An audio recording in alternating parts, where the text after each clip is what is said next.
Hola, buen día, Pauli, ¿cómo andas? Buenas, buenas, ¿cómo andan? ¿Todo bien, vos? Bien, muy bien. Estaba teniendo problemas porque no se me actualizaba el WhatsApp mío, entonces no podía entrar. El WhatsApp creo que igual está funcionando re mal. Al Sí, principio tardó un montón en conectarse. la Como que verdad no es se que, actualiza. es que hacía un rato que estaba ahí, no entraba y no entraba y no entraba y yo era, ¡ay, Dios! Bueno, ya va a ingresar. Así que bueno, ya estamos. Bueno, ya estamos. Bueno, un poco como para introducir. Este es el primer vez que hacemos un grupo de actividades mañana. Siempre Ay, hacemos se a la escucha tarde. re mal, Cami. Ah, a ver, ahí se me escucha mejor. Ahí un poco mejor, sí, se cortaba. A ver, ahí. Pero si igual hablo un poco más lento. Por encima yo hablo rapidísimo. Eh, no, bueno, comentaba un poco que este es el primer grupo de estudio que hacemos a la mañana. Generalmente los hacemos más a la tardecita, pero bueno, la mayoría también cursa estadística de la tarde, entonces la idea era poder generar esta opción también. Y bueno, queríamos darle la bienvenida a todos, a todas. Sepan también que si hay algún compañero o alguna compañera que se quiera sumar, pueden pasarle el link, esto es libre y gratuito.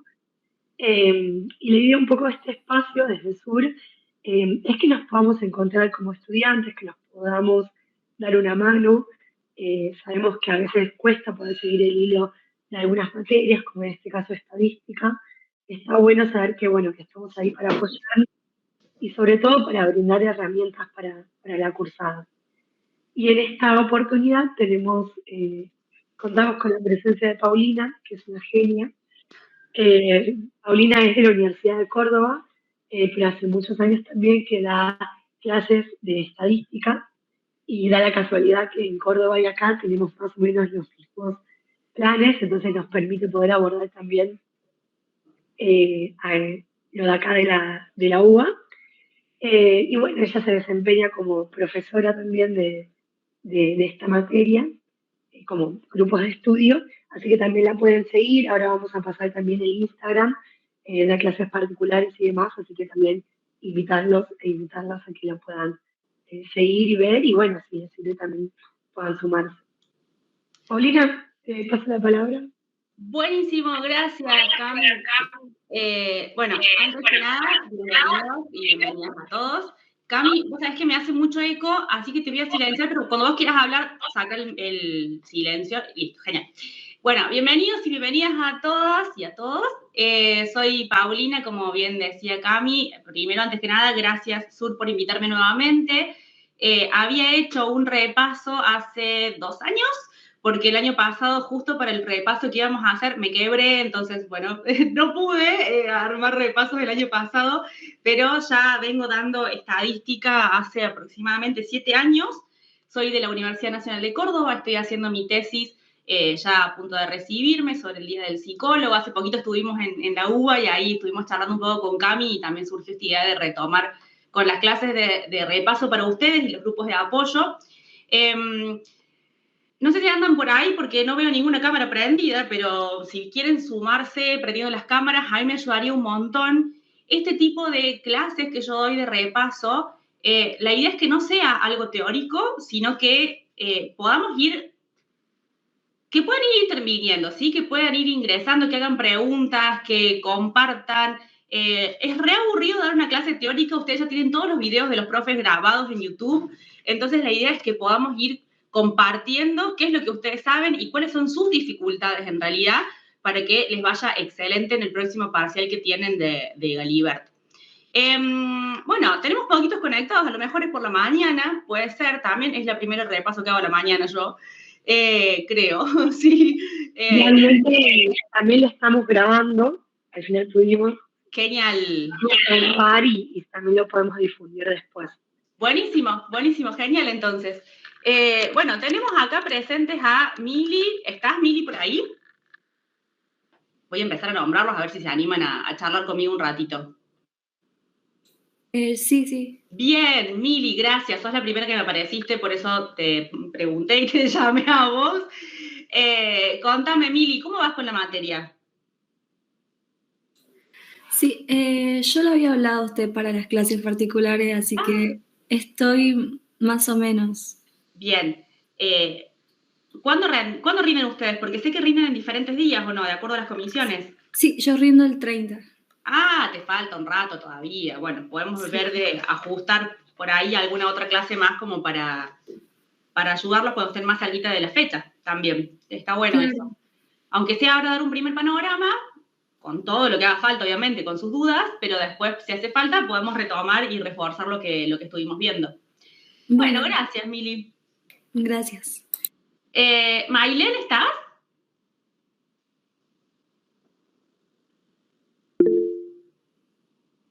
Bien, no pasa nada. Gracias por conectarte, gracias por responder. Cualquier consulta y cualquier comentario que quieras lo podés ir haciendo por el chat. Está buenísimo que te hayas sumado, aunque no puedas hablar. No sé, si querés contar alguna duda en particular que tengas, algo que quieras que hagamos foco, estaría buenísimo. A mí me sirve mucho. O cuando rendís también.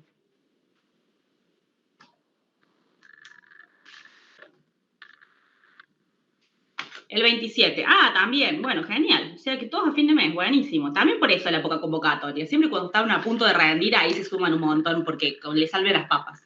Pasa siempre, pero siempre, siempre, siempre. Bueno, genial. Gracias. ¿Alguien más quiere participar?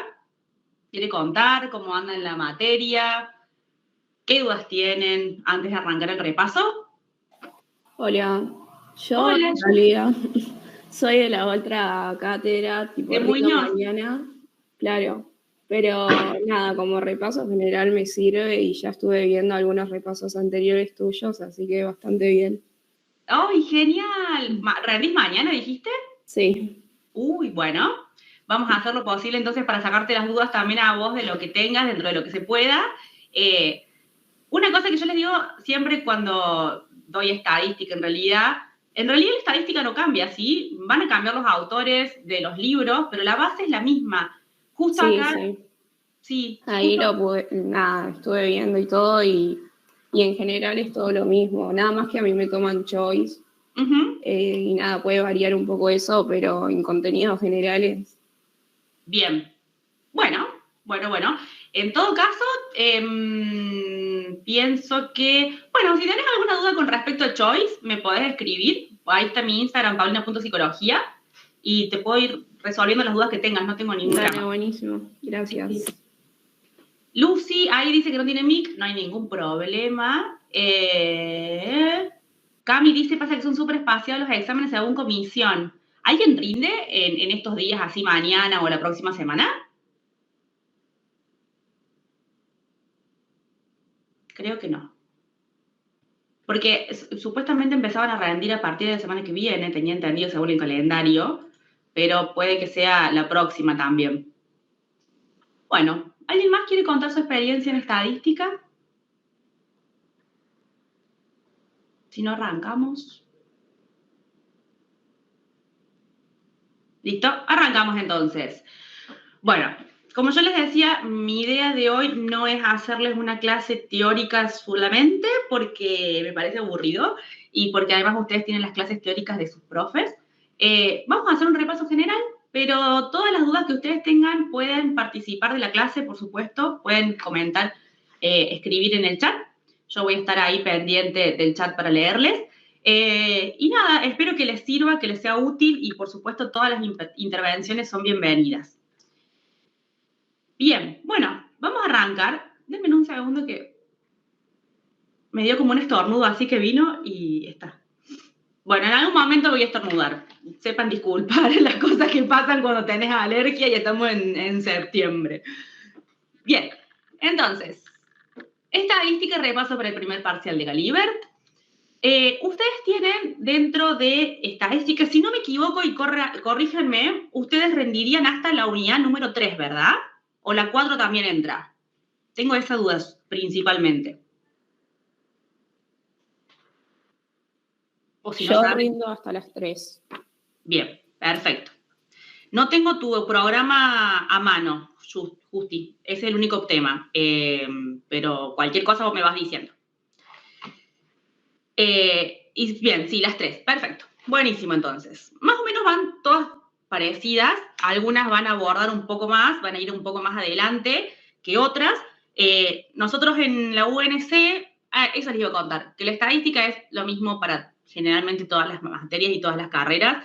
Incluso he dado estadística para estudiantes de ingeniería industrial, aunque no lo crean, porque la estadística es la primera parte, sobre todo la estadística descriptiva e inferencial, es como lo básico que se mantiene en todas las carreras. También di estadística para veterinaria, por ejemplo. Entonces, en eso no se preocupen, que la base la van a tener.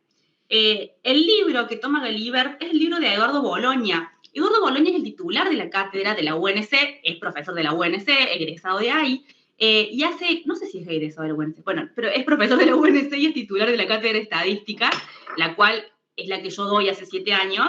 Entonces, el manejo de él lo tengo bastante claro. Todo el tiempo él va haciendo actualizaciones en sus libros, por lo tanto, yo siempre les doy las clases de acuerdo al último libro.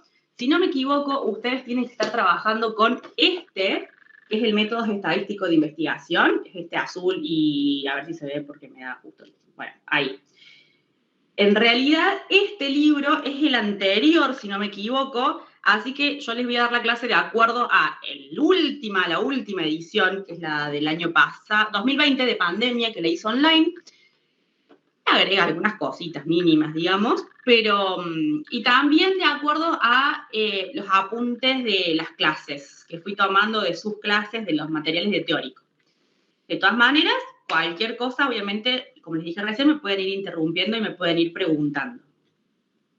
Bien, lo primero que hay que saber en estadística, y es lo más importante, es poder entender de dónde salen los datos en la estadística, ¿sí?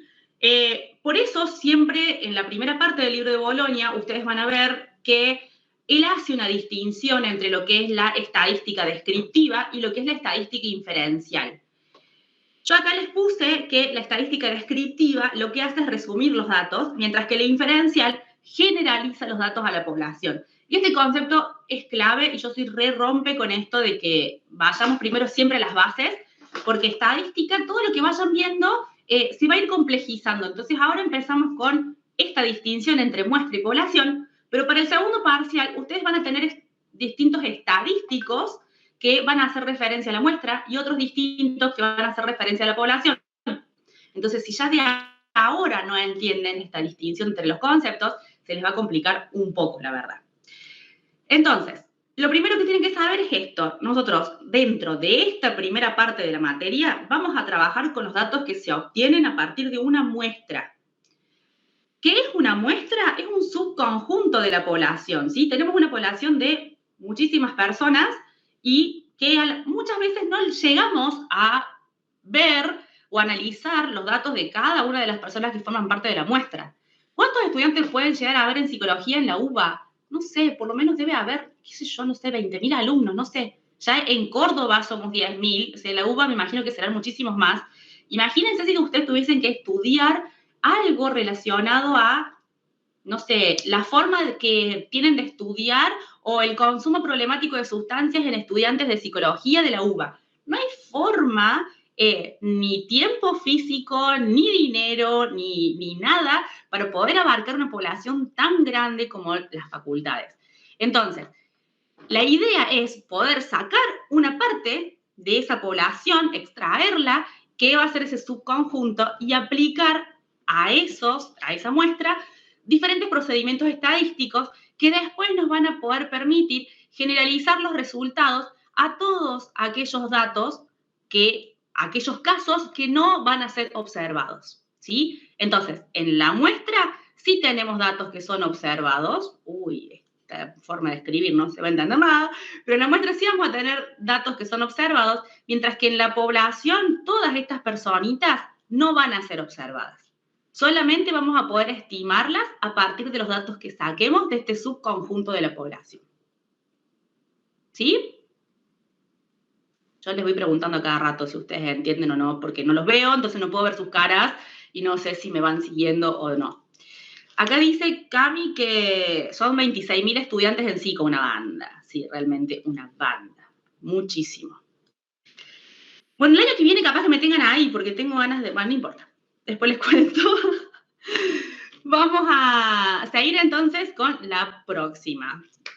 La idea entonces es que cuando nosotros tenemos una muestra, vamos a extraer de esa muestra, de la población, una muestra, y a esa muestra vamos a tratar de acceder a los datos que nos van a salir para nuestra investigación, sea consumo problemático de sustancias, por ejemplo, o, no sé, que las personas de los primeros años son más desorganizadas que lo de los últimos, qué sé yo, cualquier cosa. La idea es que, ¿cómo obtenemos nosotros justamente los datos de una muestra? Bueno, lo vamos a tener a partir de cuestionarios, entrevistas, encuestas, preguntas en línea, no sé, exámenes, las notas en un examen, lo que sea. Lo importante es que a partir de los datos que obtenemos, se empieza a generar una matriz de datos, que no es esto. Esto es simplemente un cuestionario que es con el que está trabajando Bolonia en la cátedra estadística de la UNC, en donde empieza a comentar cómo se extraen los datos. Entonces, uno puede hacer diferentes preguntas, por ejemplo, el DNI, el sexo, el género, la edad, si utiliza las redes, de qué manera, cuánto tiempo está conectado en las redes. Todas estas son preguntas que van a permitir conocer a los examinados.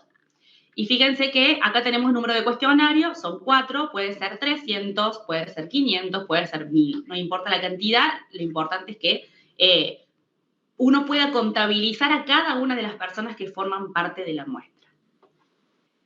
Cuando ya tenemos todos los cuestionarios, se va a generar una matriz de datos que nos va a permitir organizar y sintetizar la información para después hacer una tabla de frecuencia. La matriz de datos van a ser cada una de estas preguntas como una tablita, así, donde van a tener todas las preguntas. Bueno, pongámosle la pregunta 1, la pregunta 2, la pregunta 3, y lo que va respondiendo cada sujeto a esa cuestionario. Además, cada una de estas preguntas va a hacer referencia a un tipo de variable. ¿Alguien me dice qué son las variables? Como para ir entrando en tema.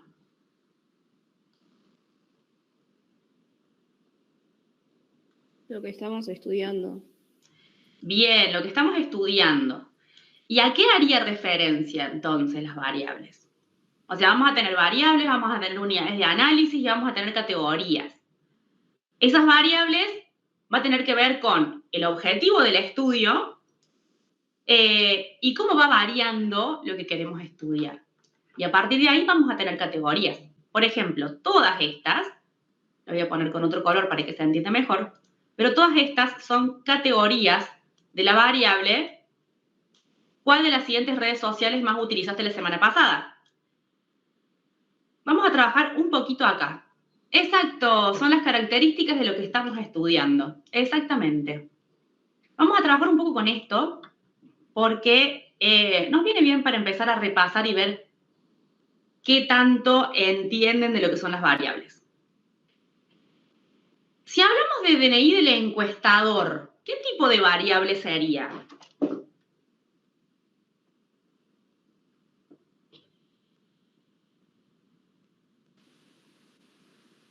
Cuantitativa. ¿Por qué sería cuantitativa, Coco? Y bienvenido. Gracias, porque está expresada en números. Ajá. ¿Y yo con esos números puedo sumar? No, hay que ordenarlos. Exacto. Entonces, no va a ser cuantitativa, sino que va a ser ¿de qué tipo? Cualitativa ordinal. Muy bien, Jus. Cuantitativa ordinal, porque vamos a ir ordenando los números de menor a mayor. Pero ahora me quedo pensando, ¿no? Ordenar los números de menor a mayor hace que yo, que tengo un número, sea realmente mayor que otra persona que tiene un número más chico.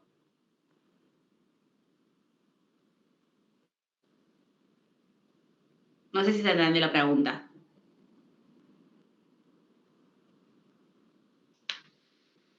Es cualitativa, en eso estamos de acuerdo. Pero en el caso del DNI, son números que nos ponen de acuerdo a el lugar de nacimiento y que nos va a permitir distinguirnos entre nosotros. Que yo tenga un número de documento más grande no quiere decir que efectivamente nací antes que otra persona. O sea, sí, obviamente nací antes que otra persona que nació un mes después o un día después, pero el número no lo establece a eso. Por ejemplo, yo ahora vivo en Villa María, provincia de Córdoba, del interior, desde hace, a los 2 años me vine a vivir acá. Y yo tengo amigas que yo soy mucho más chica en el número de documento que en la vida real. ¿Por qué? Porque en donde yo nací, como que llegó antes el DNI, una cosa así. Entonces los números están establecidos por las ciudades. No tiene que ver con realmente un tiempo exacto y específico. Entonces el DNI sería nominal, porque solamente nos va a servir para distinguir entre las diferentes personas para el Estado, digamos. ¿Se entiende la diferencia y por qué no es ordinal?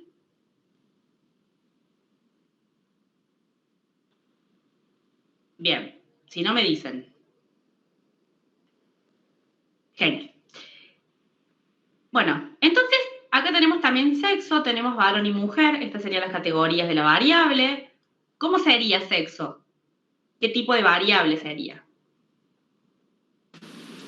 Cualitativa. ¿Nominal u ordinal? Nominal. Muy bien. ¿Y género?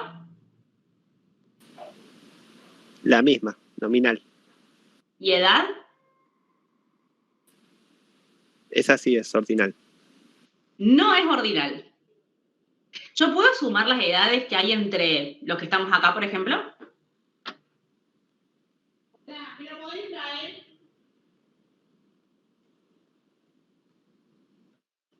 Sí puedo. Puedo decir que entre todos los que estamos acá hacemos una media de, no sé, no los veo las caras, entonces no puedo decir cuántos años tienen ustedes, pero pongámosle que hagamos una media de 25 años entre todos los que estamos. Entonces ya poder calcular el promedio de edad de una persona hace que sea una variable cuantitativa. ¿Y de qué tipo? De razón. Muy bien. Cuantitativa y proporcional o de razón. Esta pregunta es muy común que se las hagan, así que anótensela, pónganselo en color y destaquen porque la edad siempre es cuantitativa y proporcional o de razón. Siempre. ¿Se entiende por qué? Quiero agrandárselos para que les quede más ahí. Sí. Bien, genial. Vamos al uso de las redes. ¿Tenemos algún tipo de acceso a Internet? Sí, no. ¿Cómo sería en este caso?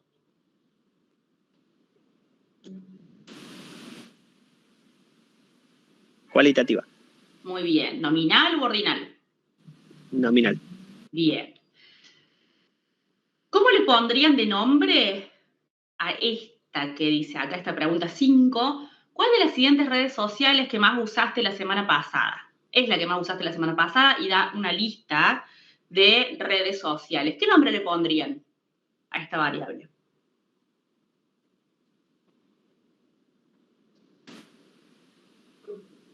Nombre de la red social. Bien, sí, tipos de redes sociales puede ser también.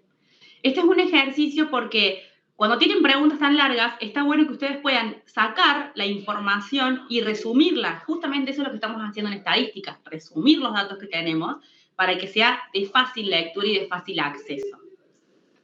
¿Y qué tipo de nivel de medición sería? O tendría, en realidad.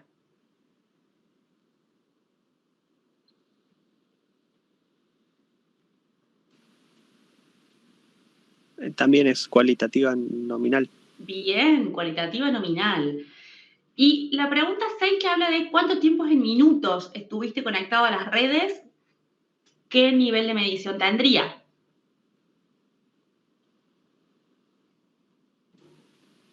Esa es cuantitativa de razón. Bien, muy bien, exacto. Cuantitativa de razón, porque estamos hablando de minutos, de un tiempo que se puede cuantificar utilizando un cronómetro, que no puede haber números negativos. Bueno, ya lo vamos a ver en un ratito. Pero me sirve como para más o menos estar orientada en cómo lo van estudiando. Entonces tenemos conceptos importantes como unidades de análisis, son aquello que vamos a estudiar, o sea, el ente, ¿sí? Las personas, los animales, los países. La variable, que es lo que estudiamos, las categorías, que son aquellos aspectos de las variables y que tienen dos requisitos, exclusión mutua y exhaustividad. ¿Saben la diferencia entre exclusión mutua y exhaustividad? ¿Alguien me lo puede decir?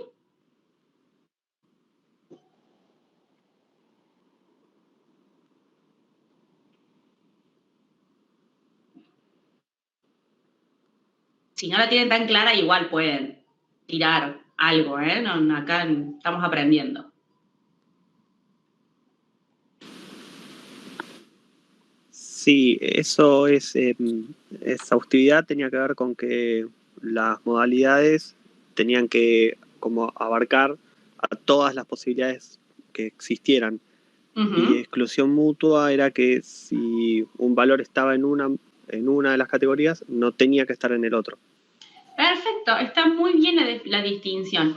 Exclusión mutua es cuando cada sujeto o cada ente de estudio va a estar incluido en alguna de las categorías, pero no puede estar incluido en otra categoría.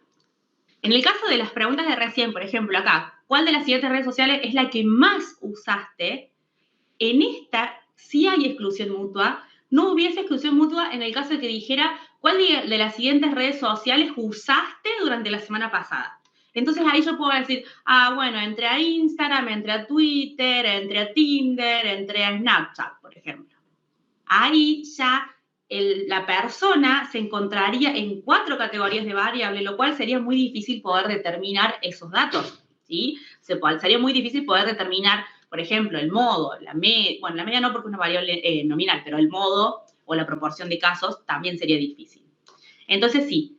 Y la exhaustividad es que absolutamente todos los aspectos que hacen a las variables estén incluidas en las categorías.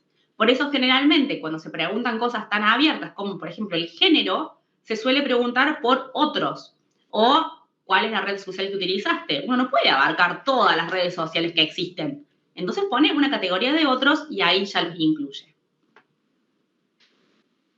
Bien, para estudiar en psicología nosotros vamos a tener 2 modelos de medición. En realidad, el modelo de medición clásico es una medición que representa sobre todo a las ciencias naturales. En psicología no hacemos una medición clásica, pero sí hacemos una medición representacional. Esto es re importante tener en cuenta que los números no representan cantidades, sino relaciones, ¿sí?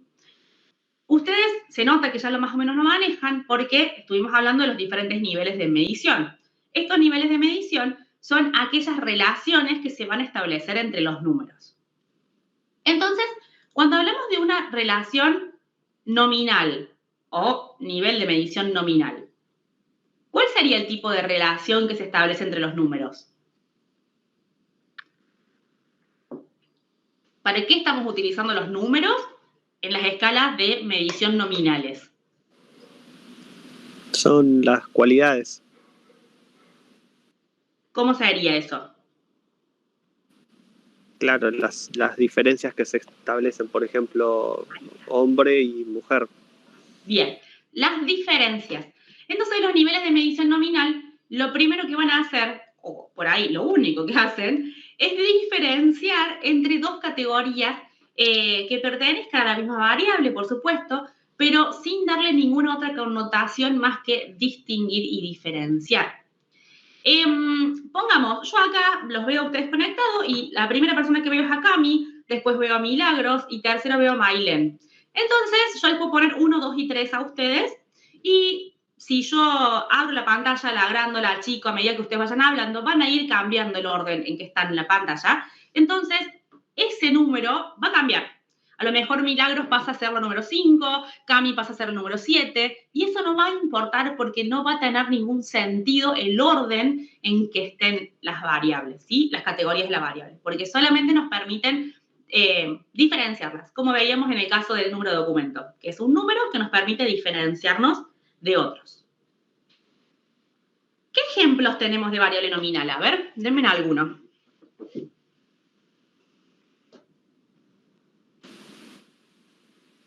La la nacionalidad. Muy bien, la nacionalidad. Justi, ¿tenés algún ejemplo? Estado civil. ¿Cómo? Estado civil. El estado civil, muy bien. Acá Pam me dice razas de perro, Lucy, ocupación, muy bien. Materias de la facultad, colores de pelo. Razas de perro me encanta. ¿Qué más? Nada.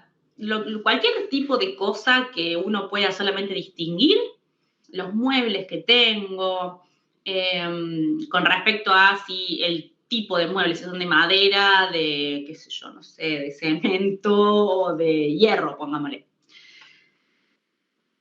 Bien. Entonces la nominal no hay dudas. Es como la más fácil. Estas dos aparte son cualitativas, mientras que estas dos van a ser cuantitativas. Yo les puse proporcional, pero porque en el libro de Bolonia él lo trabaja como proporcional, ¿sí? Pero son las de razón. Dentro de las ordinales, ¿cuál sería la relación empírica que tiene? ¿Cómo se relacionan los números?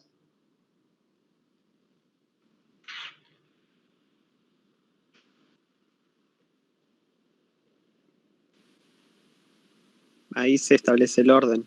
Bien, entonces los números van a tener una relación de orden, por lo tanto podemos decir que 1 es menor que 2. Y acá sí, exactamente, Lucy, tienen un orden de menor a mayor, pero también puede estar de mayor a menor, y ojo en los choice con eso, porque a veces les ponen, por ejemplo, una frecuencia acumulada al revés, o para que lo calculen al revés, entonces no importa el orden, si es de menor a mayor o de mayor a menor, pero siempre van a estar ordenados. Y las escalas bueno, primero, antes que nada, esto son cualitativas, las dos, y hacen referencia a palabras, como dijo Coco al principio, que era cuantitativa porque eran números, y fíjense que en realidad no todos los números hacen referencia a las cuantitativas, sino que también vamos a tener números en las variables nominales y ordinales. Lo importante es cómo se reflejan esos números y cuál es la relación empírica que tienen esos números. Denme ejemplos de variables ordinales. Acá Pa me dijo nivel académico, muy bien. ¿Qué más?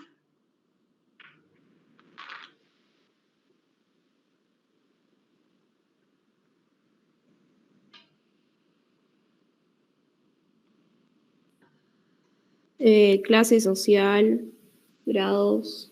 Por ejemplo, ¿cómo sería? Nivel de inteligencia. ¿Cuáles serían las categorías de la variable para nivel de inteligencia?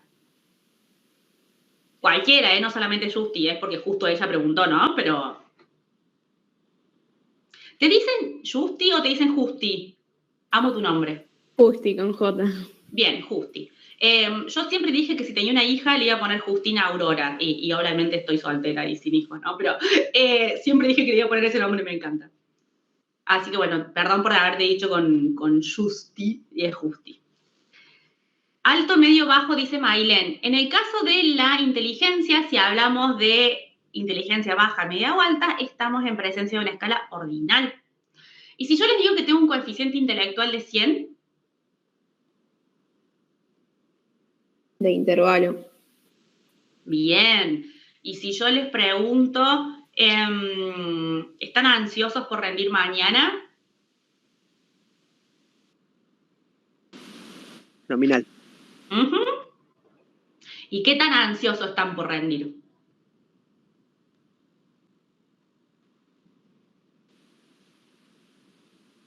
Esa puede ser ordinal, si decimos mucho o poco, Bien. o más o menos, pero también puede ser intervalar si va en números, del 0 al 10. Bien, exacto, muy bien, la tienen clarísima. Y si yo digo, ¿cuán preparados están para mañana? Digo mañana porque Justi rinde mañana, ¿no? El resto rinde más adelante, pero ¿cuán preparados se encuentran? Ahí, ¿cómo sería?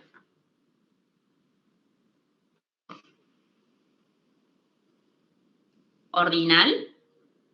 Muy bien. Y en el caso de que diga cuánto estudiaron,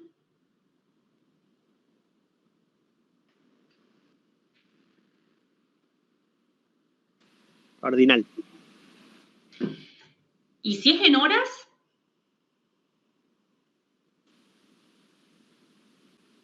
Proporcional, si estudié 0, bueno, para arriba. Bien ahí. Bueno, me encanta, lo remanejan los niveles de medición. Denme ejemplos ahora entonces de niveles intervalares. Hay 3 que son claves que no se los pueden olvidar.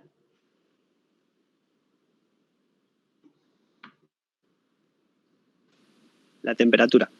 Bien. ¿Qué más?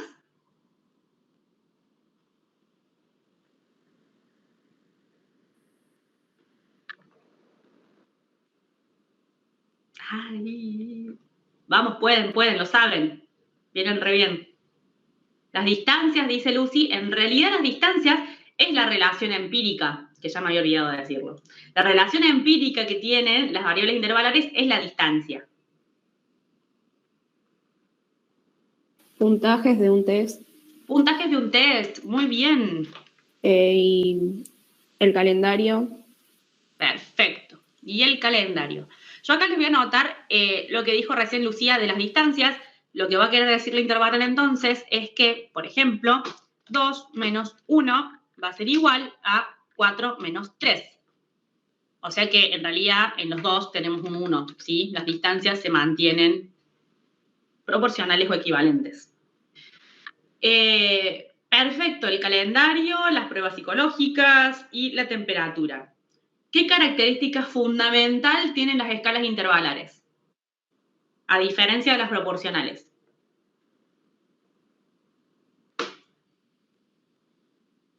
El 0 arbitrario. Muy bien, los valores son arbitrarios. Perfecto. O sea que puede tener números negativos también, y esa es la otra característica que tienen las intervalares. Ahora denme ejemplos de variables proporcionales o de razón.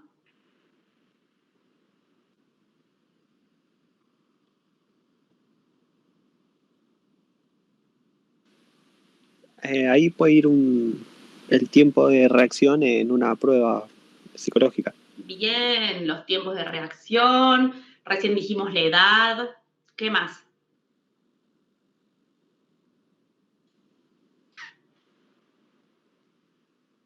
El peso. El peso, la altura, la cantidad de pasos, la distancia que nadé ayer, la cantidad de mates que vengo tomando hasta ahora, el tiempo que dure la clase, las materias que tengo aprobadas, los libros que leí, la cantidad de capítulos de la serie que me faltan por ver. No, los que me faltan no, los que ya vi. Todos estos son ejemplos de variables proporcionales y siempre recuerden que en las variables proporcionales la relación es empírica, ¿sí? La relación es de razón y los números son absolutos. Cada uno de los valores son absolutos y no podemos tener números negativos. ¿Sí? ¿Se entiende? ¿Tienen alguna duda con respecto a los niveles de medición?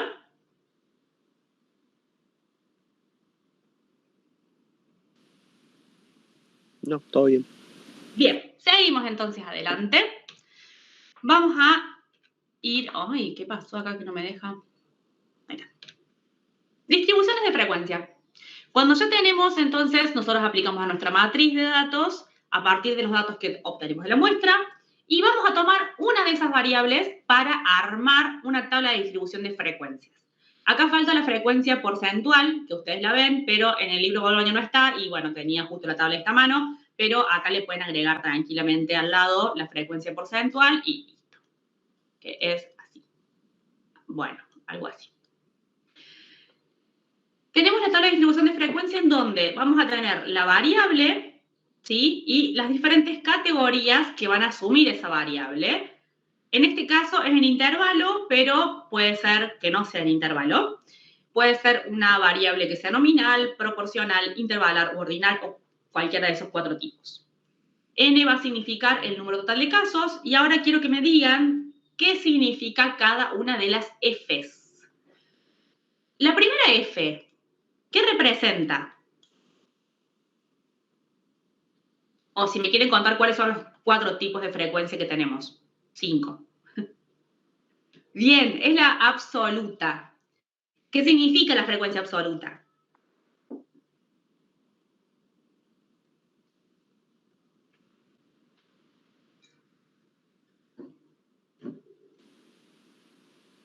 ¿Eso no es lo de la cantidad de casos que asumen esa modalidad?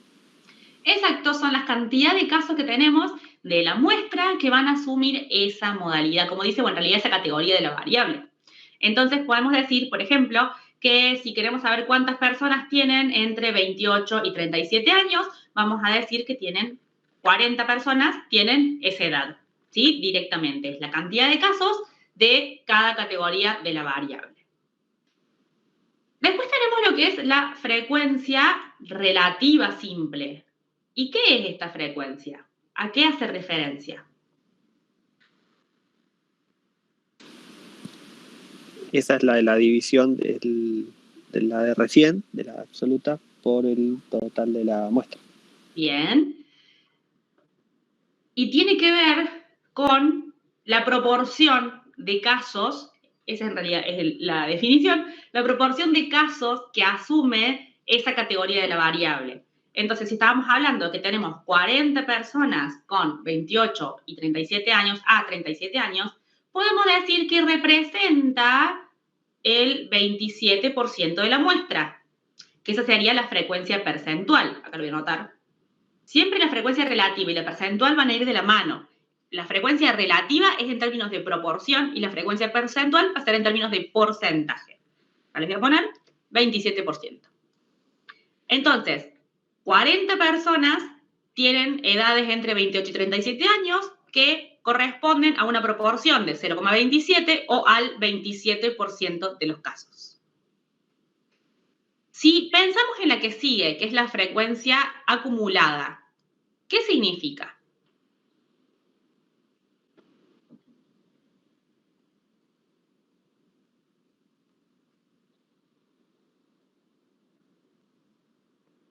¿Alguien sabe? Sí, ahí es que voy sumando los casos de la absoluta. Bien. Bien, Coco y bien, Lu, se van sumando los valores.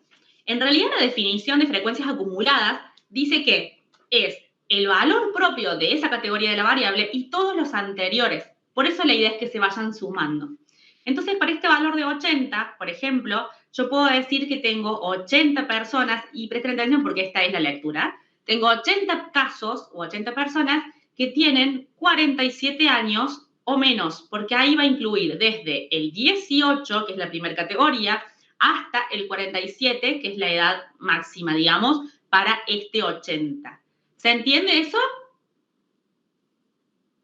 Se calcula obviamente sumando las categorías, pero me interesa que entiendan la cuestión teórica, digamos, de cómo se lee. ¿Por qué lo toman? Hay varias preguntas en relación a cómo se leen las tablas de distribuciones de frecuencia.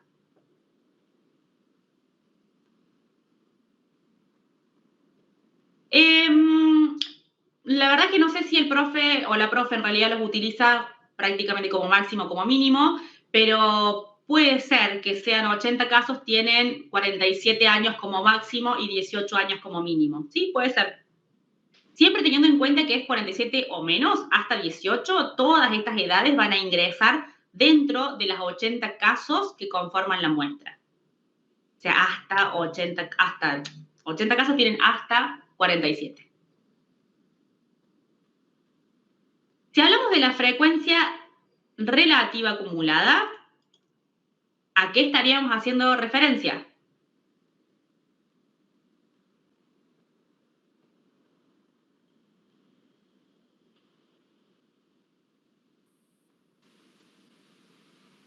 Esa es como la de recién, pero de la frecuencia relativa. Voy sumando los valores. Entonces, por ejemplo, este 0,60.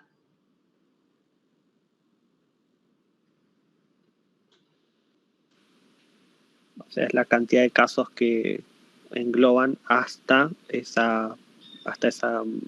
valor de la variable. Bueno, pero yo quiero ahora que interpretes el valor. 0,60. ¿Qué significa? Porque a ustedes en el examen no les van a pedir lo teórico, ya lo saben, en realidad. La idea es que ustedes interpreten los datos que les están dando. Entonces, ¿qué significa ese 0,60? ¿Cómo se puede interpretar? si no me equivoco, sería así como que el 0,60, la proporción 0,60 de todos tienen 57 años o menos.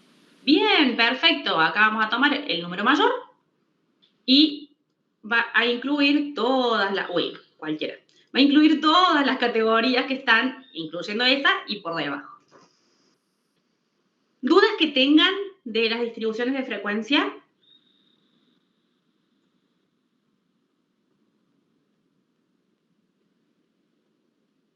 Bueno, seguimos entonces.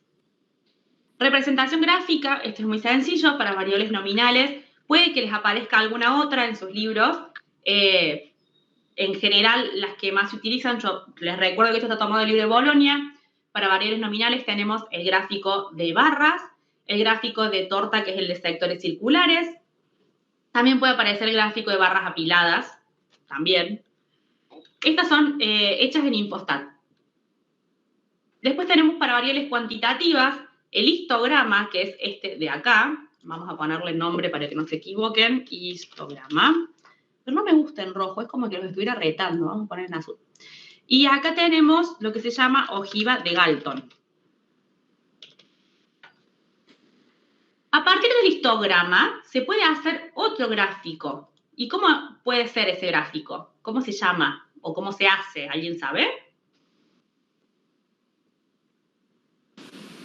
Sí, ese es el polígono de frecuencias. Muy bien. ¿Y cómo se arma el polígono de frecuencias? Se hacen así como unas rayitas. Como unas rayitas. Que toman la mitad de las barras, la parte de arriba. Bien, perfecto. La idea del polígono de frecuencia es sacar la mitad de cada una de estas rayitas, como dice Coco, la mitad de cada una de estas barras que se encuentran todas juntas y unirlas. Entonces, bueno, tengan paciencia porque esto de estar acá escribiendo con esto es un desastre. Esto sería más o menos así, ¿sí? Va a ir apretando justo en el puntito medio de cada una de estas rayitas o de estas barras para generar lo que se llama polígono de frecuencia y tener como una visión más fácil y más práctica de los datos, de la distribución de los datos de la muestra. Bueno, ¿dudas con esto? Es bastante simple, van a tener que nombrarlas o por ahí distinguirlas. Acá si tenemos la ojiva podemos ver, por ejemplo, por una edad de 25 años, bueno, vamos hasta donde nos aparece el... Esto se hace con las frecuencias acumuladas. Hasta donde nos aparece la línea y de ahí vemos la intersección. Por ejemplo, en este caso podría ser 0,40, se me ocurre. Pero bueno, ustedes lo pueden ir leyendo bien en la tabla. Obviamente que las tablas que les den van a ser tablas que se lean bien los datos, no como estas que son de ejemplo. Y después también tienen algo que Bolonia no lo agrega en su libro, pero sí lo da Galibert. No estoy segura si Muñoz lo da, me parece que no. Pero es el diagrama de tallo y hojas.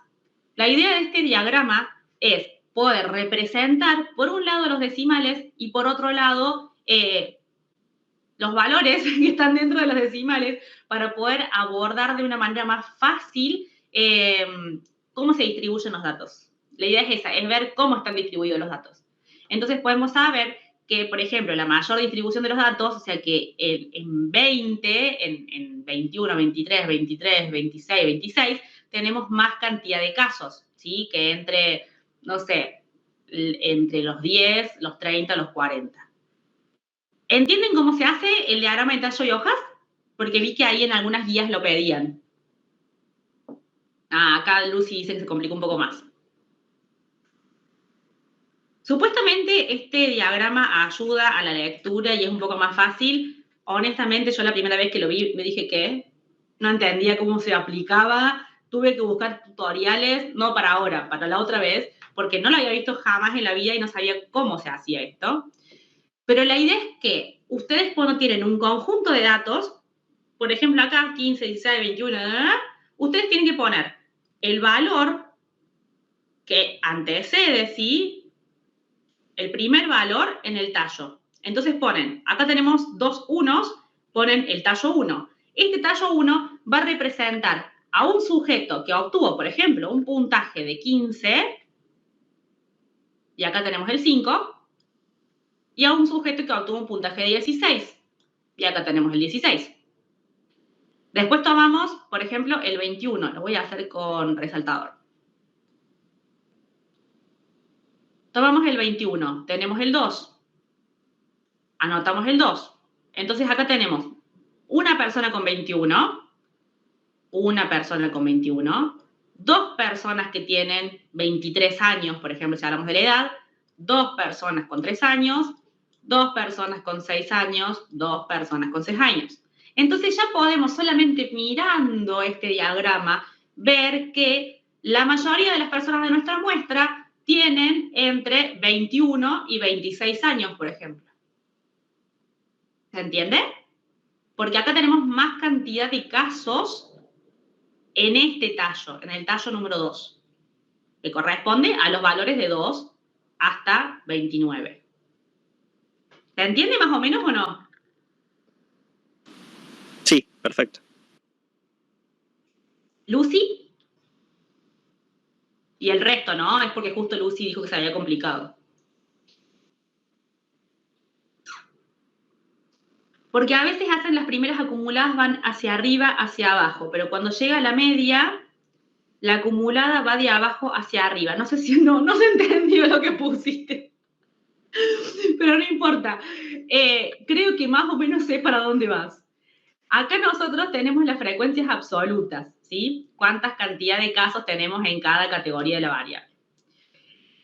Cuando uno va a acumular, nosotros acá podemos acumular contando, ¿sí? Podemos decir que en el tallo 1 tenemos 1 y 2, en el tallo 2 tenemos 1, 2, 3, 4, 5, en el tallo 3, 1 y 2, y en el tallo 4, 1. Esto de que dice cuando llega a la media, la acumulada va de abajo hacia arriba, quiere decir que, por ejemplo, en este tallo 2, que nosotros sabemos que tiene la mayor cantidad de casos, entonces es lo más probable que se encuentre la media y la mediana acá, se pone entre paréntesis la cantidad que son 1, 2, 3, 4, 5. Entonces yo acá puedo poner entre paréntesis un 5 que hace referencia a la cantidad de casos de este valor en particular, de este tallo en particular. Ahí va. Y acá vamos a tener dos valores en el tallo 1, entonces vamos a poner un 2. En el tallo 3 vamos a tener dos valores y en el tallo 4 vamos a tener 1. Cuando tenemos el 5, que es la suma de las personas que tienen entre 20 y 29 años, vamos a acumular hacia abajo hasta llegar a este valor, ¿sí? Si hubiese más tallos acá, acumularíamos hacia abajo y acá vamos a acumular hacia arriba para poder responder y sumar este 5. Entonces acá sabemos que tenemos en el 4 tenemos una sola persona y acá en el 3 tenemos dos personas. Por lo tanto, 1 más 2 es 3. ¿Sí? Por eso es que se acumula hacia arriba y se acumula hacia abajo. ¿Y cómo calculamos ahora la cantidad de personas que tenemos? Se sumaría el 2, que corresponde a este tallo, el 5, que corresponde al tallo 2, y el 3, que corresponde a acumular las últimas dos categorías de la variable. ¿Se entiende?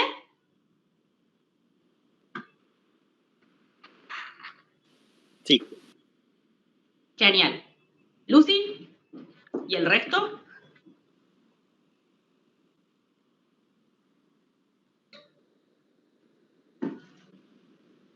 Bien, buenísimo. Seguimos entonces. Vamos con la unidad 2.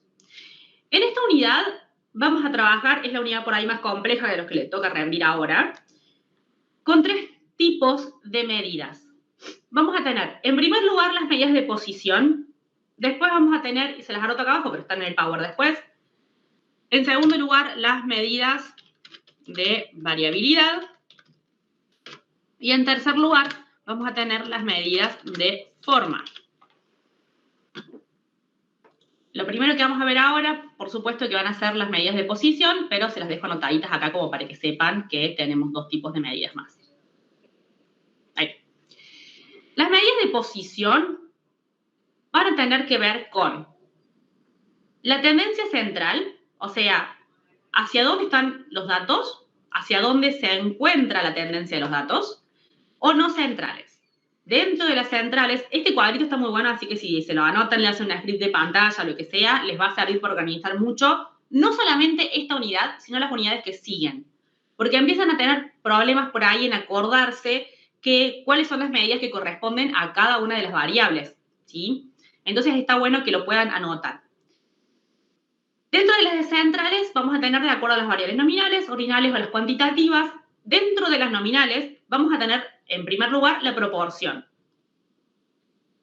La proporción ya la vimos, pero ¿a qué hace referencia la proporción? ¿Cuál sería el valor que vimos que puede reemplazar la proporción en una tabla de frecuencias?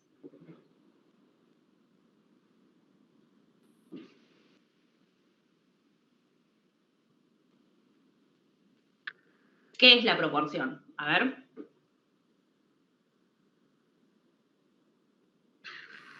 Esa es la del 0 que es real. ¿Cómo? No entendí, por eso dije así. No entendí lo que quisiste decir, digamos, no entendí lo que dijiste. Es la del 0 que no es arbitrario, que es real, ¿no? Bien, hace referencia... No. Estaba pensando en cómo relacionar lo que dijiste con esto, le iba a agarrar mucho de los pelos. En realidad, tiene que ver con la frecuencia relativa, ¿sí? La proporción de casos es la frecuencia relativa que vimos recién. Si vos decís la medida que no es real, en realidad estás hablando de las variables que son cuantitativas. Y en este caso, las variables nominales no son cuantitativas, son cualitativas. Entonces, la proporción que solamente se puede utilizar, no, o sea, la proporción se va a usar en todas, pero que las nominales solamente pueden utilizar la proporción, la tasa, la razón y el modo, es la frecuencia relativa multiplicada por 100. No, esa es la frecuencia porcentual. La proporción es un valor que es decimal. Es un valor que va entre 0 y 1. No, está bien, Lucy. La idea es que aprovechen para sacarse las dudas. Como recién veíamos en la tabla de frecuencias, ¿a dónde está? Quedó acá. Las vimos como las frecuencias relativas, entonces 0,13, ese es hoy ya dije mal, la proporción de casos de una categoría de la variable. Ah, acá está, la había dejado acá cerquita. Cuando hablamos de tasa, ¿alguien sabe a qué hace referencia?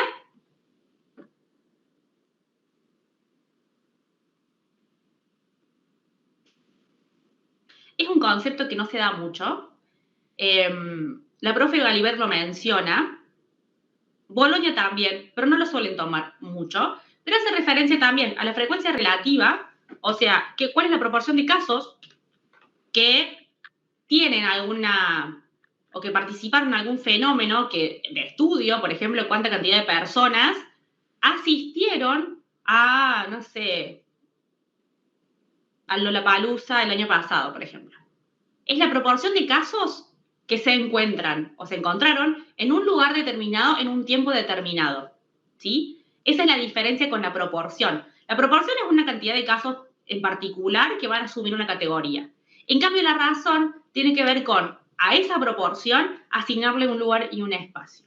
Pero no lo suelen tomar tanto, igual que la razón. La razón tiene que ver de, bueno, si vemos a las personas que estudian psicología, qué cantidad de hombres y qué cantidad de mujeres hay. Entonces podemos decir que hay una razón de, por ejemplo, 8 mujeres, 8 de cada 10 personas son mujeres, entonces vamos a tener 2 hombres por cada 8 mujeres. ¿Sí? Pero lo que más me interesa es el modo. Y quiero saber qué definición de modo me dan, porque yo me agarro de los pelos cada vez que me dan definición de modo. Por las dudas ya me atajo. ¿Qué es el modo? ¿Cómo lo entienden al modo? Y si me dicen que es la moda, tienen que justificar por qué.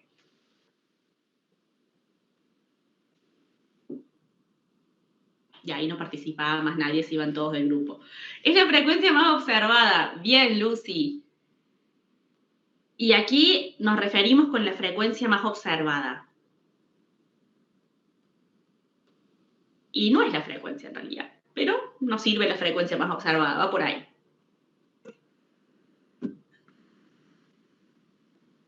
¿Alguien se anima? Vamos, Coco, dale. Esa no es el valor de la variable que más se repite. Bien, es el valor de la variable. En realidad es la categoría. No es el valor de la variable que más se repite, sino es la categoría de la variable que más se repite o que tiene mayor frecuencia. Va a ser el valor en el caso de que las categorías sean numéricas, pero si es una variable nominal u ordinal, no va a ser el valor, sino que va a ser el nombre de la categoría. Entonces quiero que miren esta tabla y me digan cuál es el modo de esta distribución.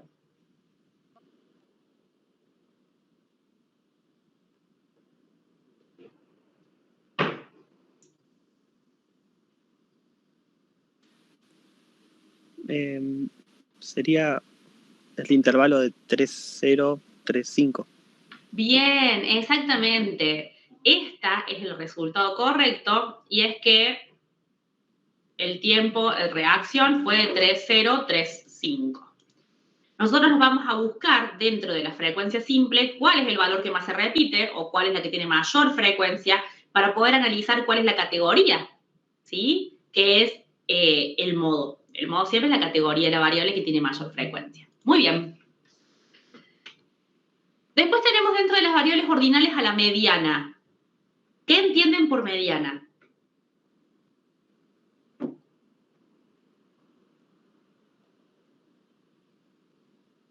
Representa el 50% de los casos. Bien. La mediana entonces va a dividir la variable a la mitad y va a representar dónde alcanza el 50% de los casos nuestra muestra. Muy bien. En este caso, ¿cuál sería la categoría que contiene la mediana? ¿Cómo podemos calcularlo?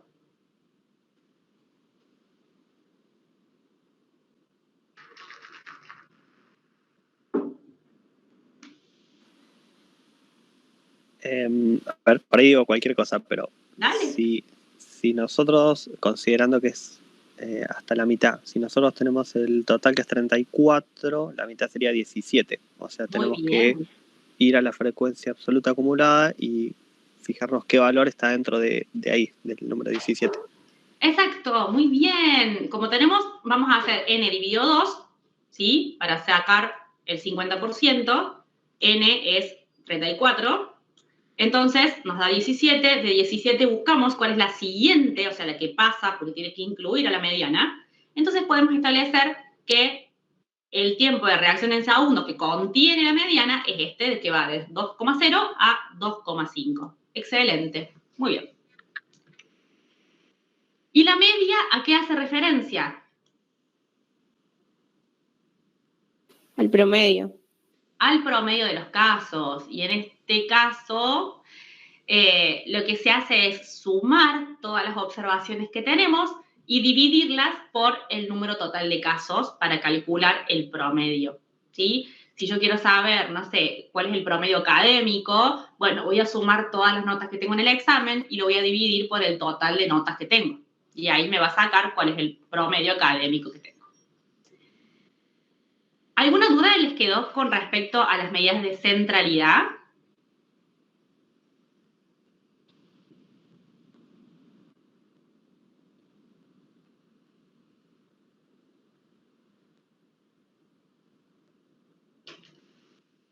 Bueno, voy a asumir que no. Si me pueden escribir en el chat, no, es más fácil, así no tenemos que esperar tanto, pero voy a asumir que no. Vamos a las no centrales. Dentro de las no centrales vamos a tener los cuartiles y los percentiles. Esto es otra forma de distribuir los datos. Siempre en las medidas de posición se toman la cantidad de datos que tenemos en la muestra, y en los cuartiles la idea es que el total de la muestra se divide en 4 partes iguales y los percentiles en 100 partes iguales. Yo acá les traje unas imágenes que encontré que me gustaron mucho, donde tenemos, en este caso, los percentiles, se los voy a anotar acá. Acá. Y acá tenemos los cuartiles. ¿Entienden lo que son los percentiles y los cuartiles? ¿Necesitan que los repasemos?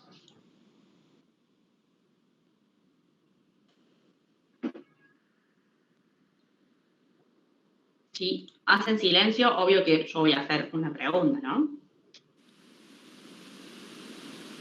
No, todo bien. Bueno, entonces quiero que me digan ¿cuál sería la lectura de un percentil que se encuentra un percentil 40? ¿Cómo se interpretaría el resultado?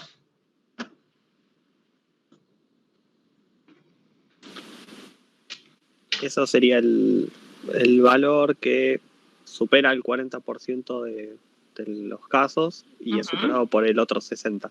Bien, perfecto, muy bien. Y en el caso de que tuviera un percentil de, no sé, 96, como figura acá.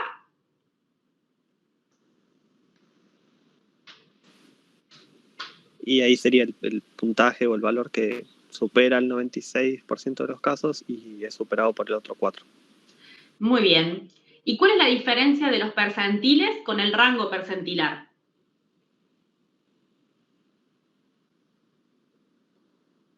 Que los percentiles son el puntaje y el rango percentilar es el porcentaje. Muy bien. Entonces un percentil de 40 va a implicar el valor absoluto de esa persona, o el valor específico, no absoluto, de esa persona, que va a superar el 40%, y el rango percentilar va a hacer referencia a que las personas, o sea, ese percentil 40 o esa persona deja por debajo al 40% de los casos y por encima al 60% de los casos. Con los cuartiles pasa lo mismo, tenemos el cuartil 1 que va a corresponder al 25% de los casos, el cuartil 2 a la mediana con el 50% de los casos y el cuartil 3 al 75% de los casos. ¿Dudas de esto? Me engancho el arito.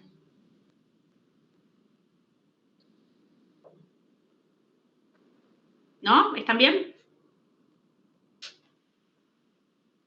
Bueno, seguimos entonces.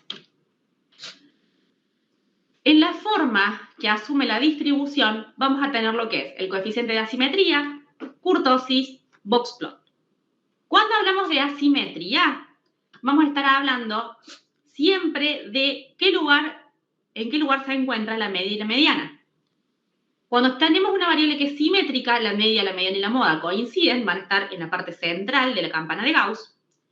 Cuando tenemos una simetría hacia la izquierda, la media es menor que la mediana, y cuando tenemos una simetría hacia la derecha, la media es mayor que la mediana.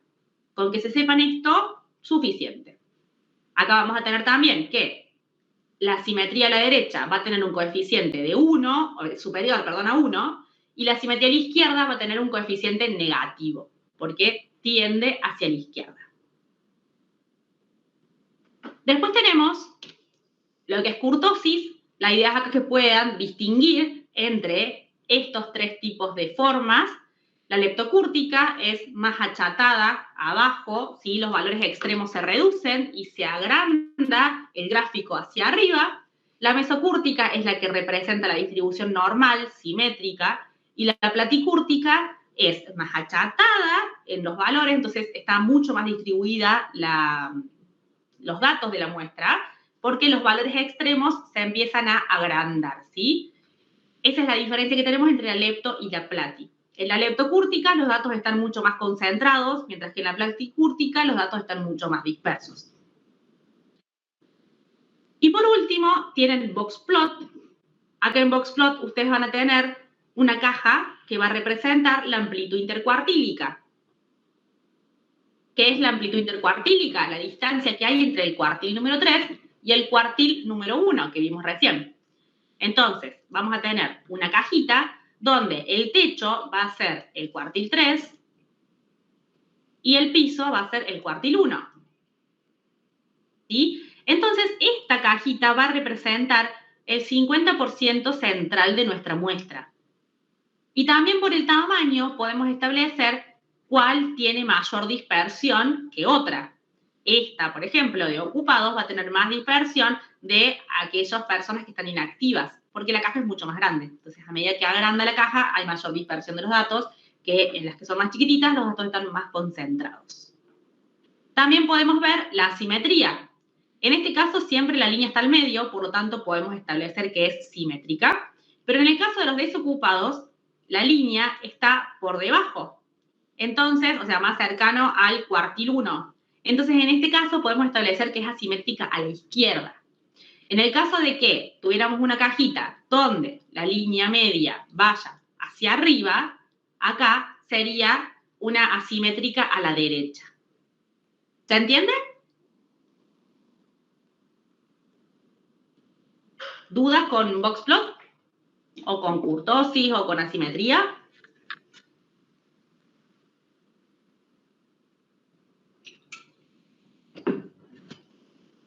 Genial. Sí, todo bien. Vamos entonces a las últimas, que son las medidas de dispersión. Acá vamos a tener el recorrido, la amplitud intercuartílica, la desviación estándar o desvío estándar, el coeficiente de variación y la entropía. Y después vamos a tener lo que es la puntuación típica, o como lo llamamos nosotros en Córdoba, puntaje Z. Recorrido va a ser una medida de dispersión que no se utiliza mucho porque se calcula a partir del valor máximo y el valor mínimo. Nada muy loco. Si tenemos un número, si tenemos notas, por ejemplo, del 1 al 10, lo que se hace es restar 10 menos 1, ¿sí? Eso es lo que se hace el recorrido, el número máximo menos el número mínimo. En la amplitud intercuartílica, lo que se hace es justamente calcular la distancia entre los cuartiles como hacíamos en el boxplot. Entonces va a ser Q3, ahí lo voy a poner con mayúscula, Q3 menos Q1, el cuartil 3 menos el cuartil 1, lo cual nos va a decir, va a sacar los valores extremos que tiene en cuenta el recorrido para calcular justamente el 50% central de la distribución. Después viene lo que es la varianza. En el libro hace todo un procedimiento donde explica todas aquellas medidas de dispersión basadas en la media. Va a pasar a dar el ejemplo de la varianza, y de la varianza pasa a lo que es el coeficiente de variación y la desviación estándar. Varianza no se suele tomar mucho porque es un término más que nada matemático y nosotros en estadística no vamos a poder calcular muchas cosas con varianza, pero sí con la desviación estándar y con el coeficiente de variación. Entonces, lo que tienen que saber más que nada de la varianza es que tiene que ver con poder dejar como positivo valores que hacen a los desvíos. Los desvíos van a ser las distancias que haya entre cualquier puntaje observado y la media, ¿sí? Cuando uno calcula el promedio, por ejemplo, de las edades, uno puede saber qué distancia se encuentra cada una de las edades, por ejemplo, de los que estamos acá, con respecto al promedio. Eso se llama desvío. A grandes rasgos, lo que hace la media, la varianza, es elevar al cuadrado el desvío, obviamente que lo divide por -1 para establecer la muestra, pero a grandes rasgos me interesa que entiendan el concepto. Lo que va a hacer la varianza es elevar al cuadrado esos desvíos para que no haya valores negativos. Entonces, al no haber valores negativos, lo que va a hacer es que la suma de todos los desvíos no sea 0. Porque si yo sumo todas las edades que tenemos acá, me va a dar siempre 0. Porque justamente el promedio es la suma de todas las edades dividido el número total de casos. Entonces, si yo voy sumando todos los desvíos con respecto a las edades, me va a dar 0. Después lo pueden practicar si quieren. Pero esto es lo que hace la varianza. El tema de la varianza es que al elevar esta suma de desvíos al cuadrado, el valor no se sabe si es un valor grande, por ejemplo, porque sea grande la varianza en realidad, o porque la distancia de cada uno de los desvíos sea muy grande. Para que esto no ocurra, aparece la desviación estándar, que es justamente la varianza al cuadrado. Lo que hace la desviación estándar es, a esto que se calcula la distancia entre los puntajes observados y la media, se le eleva al cuadrado para que quede positivo, le calcula la raíz cuadrada. Matemáticamente, lo que hace la raíz cuadrada es simplificar o por ahí eliminar el cuadrado. Y esto que tenemos acá va a quedar en positivo, pero no se va a elevar al cuadrado el resultado de esta distancia. Entonces los valores van a ser valores más fáciles de acceder, de interpretar y de aplicar, por ejemplo, con el puntaje Z. ¿Entendieron algo de todo lo que les dije? Porque sé que esto es como muy abstracto. La cara de Cami como diciendo, ay, sé que esto por ahí es muy abstracto, pero tienen que saber de dónde viene la desviación estándar, digamos. Aunque sea que medianamente, a grandes rasgos, puedan entender de dónde sale, para saber por qué se utiliza la desviación estándar. Entonces la desviación estándar va a ser la unidad medida del puntaje Z, porque nos va a ir diciendo a cuánto nos vamos a ir desviando de la media o del promedio en el caso del puntaje Z. Pero ya lo explico. El coeficiente de variación, antes de que me olvide, va a hacer referencia a la dispersión que hay, justamente la variabilidad que hay en los datos. Si hay más de 0,10, es un valor que va de 0 a 1 y se va a establecer en medio de porcentaje, pero les va a aparecer en proporción. Entonces, si el valor es mayor dije, a 0,10, quiere decir que hay mucha dispersión de los datos. En cambio, si el valor del coeficiente de variación es dar menos a 0,10, va a querer decir que los datos son más homogéneos y por tanto hay poca dispersión. Y por último, la entropía va a tener que ver también con la dispersión, pero tiene que ver con el concepto de incertidumbre acerca de cuál es la clase, el concepto de entropía va a hacer referencia a cuantificar el nivel de incertidumbre acerca de la clase a la que pertenece el dato. Es decir, si yo no sé a qué categoría de la variable pertenece cualquier dato que tengo, la entropía va a tener que ver con eso y va a tener que cuantificar esa incertidumbre. ¿De qué manera cuantifica esto que yo quiero estudiar, de saber a qué categoría pertenece un dato? Calculando que mientras más grande sea el valor de la entropía, mayor va a ser el valor de la dispersión de los datos. O sea, los datos van a estar más dispersos a medida que haya más incertidumbre. O sea, mientras más clases haya también. Mientras más categorías de variables haya, va a haber más incertidumbre acerca de a qué corresponde una categoría de la variable. Por lo tanto, va a haber más entropía. ¿Se entiende?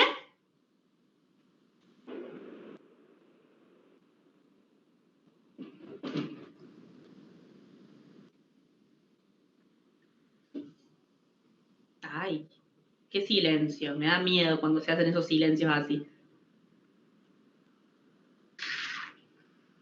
Encima sé que hablo rápido, así que respóndanme por favor. O si no entendieron, para volver a lo que no entendieron.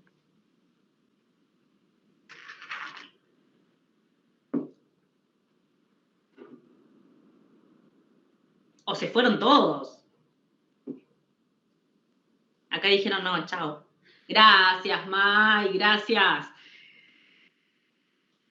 Bárbaro, entonces. Genial, gracias, Cami. Vamos entonces, ahora sí, a puntaje Z, que este es un puntaje muy importante.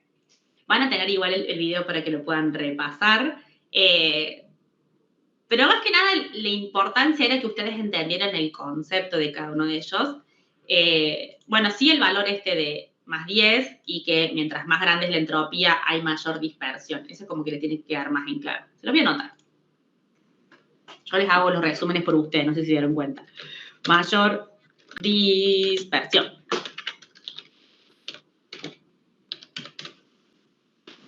A mayor entropía, mayor dispersión. Voy a ponerle el signo mayor acá para que les quede todo juntito. Ahí va. Puntaje Z o puntuación típica es una medida que nos permite a nosotros poder comparar cada uno de los sujetos que tenemos en nuestra muestra con el promedio, ¿sí?, de los datos.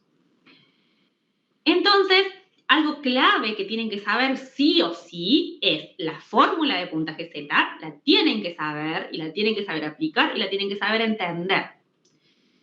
El puntaje, la puntuación típica en general tiene una media de 0 y una desviación estándar de 1, cuando hablamos de puntaje Z, obviamente. Pero vamos a tener diferentes escalas derivadas y uno puede utilizar el puntaje Z para cualquier situación donde se quiera comparar el puntaje de un sujeto con respecto a la media. Si hablamos de las escalas, por ejemplo, de las notas de los parciales, ¿cómo sería el puntaje Z en ese caso? ¿Cuál sería la desviación estándar de las notas en un examen? A ver si alguien la casa.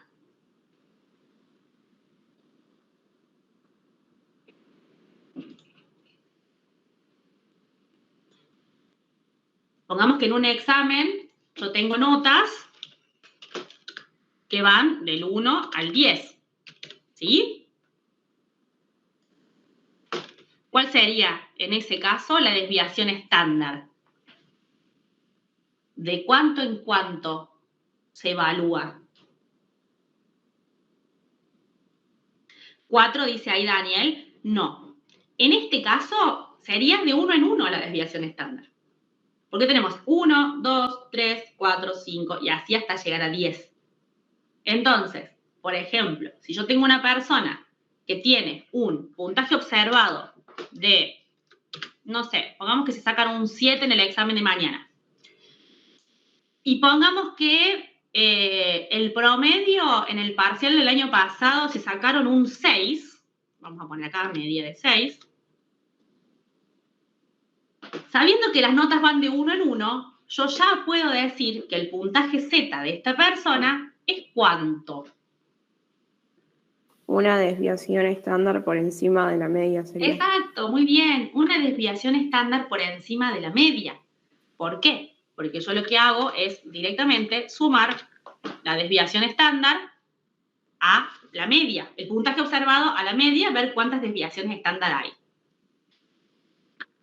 Esto parece muy sencillo. Es muy sencillo en realidad cuando le agarran la vuelta para los que les cuesta. Pero lo que sí tienen que saber sí o sí es que tenemos escalas derivadas, como el coeficiente intelectual y las puntuaciones T, que generalmente se utilizan para medir personalidad. Las escalas derivadas van a tener el coeficiente intelectual, una media de 100 y una desviación estándar de 15. Funciona de la misma manera. Yo les puedo dar un valor, un puntaje observado y ustedes me tienen que decir a qué puntaje Z corresponde, o les doy un puntaje Z y ustedes me dicen cuál sería el valor observado de la persona. Si yo les digo, por ejemplo, que tengo un sujeto que tiene un coeficiente intelectual, voy a poner acá arriba, un coeficiente intelectual de 70. ¿Cuál sería su puntaje Z?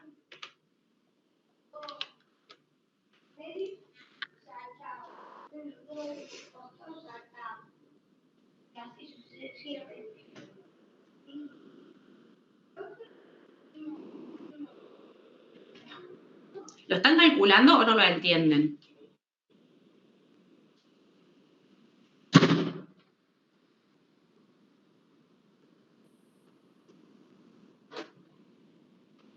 Ay, esos silencios me matan. Rápidamente, teniendo en cuenta estos valores de acá, de la media de 100 y la desviación estándar de 15, sin hacer ningún tipo de cálculo matemático, yo puedo establecer que el sujeto se encuentra a 2 desviaciones estándar por encima de la media. Y esa es la forma en que se lee y se interpreta el puntaje Z. El sujeto se encuentra a 2 desviaciones estándar por debajo de la media. ¿Cómo me di cuenta que se encuentra por debajo de la media? Muy fácil. Si yo tomo que la desviación estándar es de 15, o sea que me voy a ir corriendo de 15 en 15 para arriba o para abajo. Y mi puntaje es de 70. En primer lugar, yo ya sé que el puntaje de 70 es menor que el puntaje de 100. Por lo tanto, ya sé que mi resultado de Z va a ser negativo, ¿sí? Si yo hago 70 menos 100, me da 30. Entonces, menos 30, exacto. Entonces, yo ya sé que es negativo. Sin hacer la fórmula lo estoy calculando, ¿eh? Solamente la fórmula es para darles un ejemplo. 70 menos 100 me va a dar menos 30. ya sé que es un resultado negativo. Y la desviación estándar es 15. Entonces acá calculo la distancia que hay entre el 70 y el 100 en términos de desviación estándar. A ver si les tengo el gráfico acá al lado. No, les puse baremo directamente. De 100, si yo le resto 15, que esa es una desviación estándar, me va a dar un valor de 85. Lo hago acá.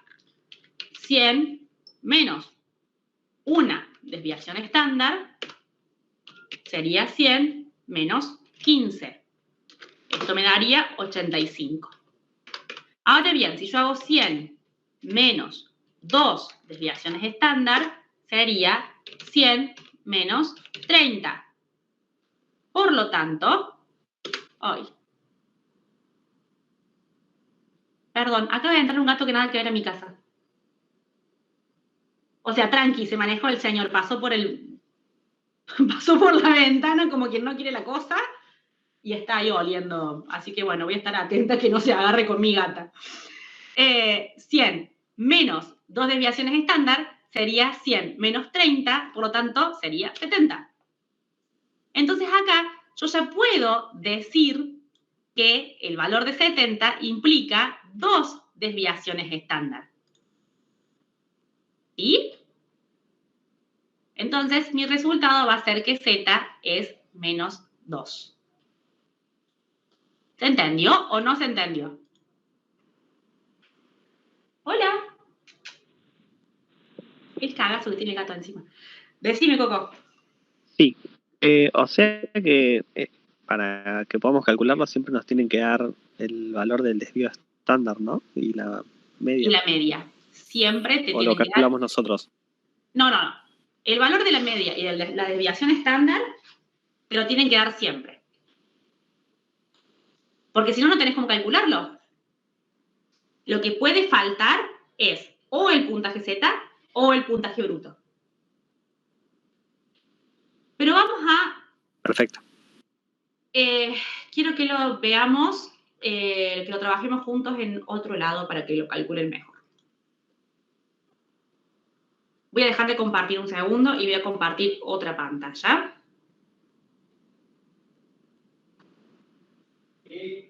Bueno, si ven que en un ratito me silencio es porque se agarraron el gato que entró recién con una gata mía de acá adentro. Así que si ven que me silencio es por eso.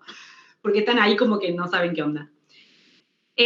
Bueno, nada, esto es un resumen que yo le hice a mis alumnos, pero me interesa que vayamos a puntaje Z, que está por acá. A ver, ¿dónde está? Acá. Bueno, no, lo hacemos aparte. Si yo tengo, vamos a buscar una... ¿Dónde está? Acá. Una distribución normal. Cualquiera. A ver, esta. Estos valores de esta distribución normal no son los del puntaje Z. Yo les voy a anotar arriba los del puntaje Z para que no se confundan. Este no es un menos 1, sino que es un menos 3. Ay, no sé qué pasó acá. Ah, capaz que esté en grande. A ver. Ahí. Es un menos 3. Acá vamos a tener un menos 2. Un menos 1. Un 0. Un 1. Un 2. Y un 3. ¿Sí? Porque recuerden que las puntuaciones Z van de menos 3 a 3. Recién lo que hicimos es trabajar con el coeficiente de inteligencia, ¿sí? El coeficiente de inteligencia habíamos dicho que tenía una media. ¿De cuánto? Lo tienen que saber, ¿eh? Al del puntaje T y al coeficiente de inteligencia lo tienen que saber. ¿De 100? Sí. Y una desviación estándar de 15. Sí. ¿Cómo lo podemos calcular fácilmente o ver fácilmente? O sea, se supone que ustedes no van a tener este gráfico, pero es para que ustedes lo entiendan. Voy a trabajar con otro color para que vean. Si la media es de 100, la media va a estar acá, en el punto medio. Otra vez lo mismo. Entonces, bueno, no sé por qué no me toma, ahí está la goma de borrar. Ahí está. Este 0 va a corresponder a la media de 100. ¿Sí? La media siempre se va a encontrar en el punto 0. La desviación estándar es de 15.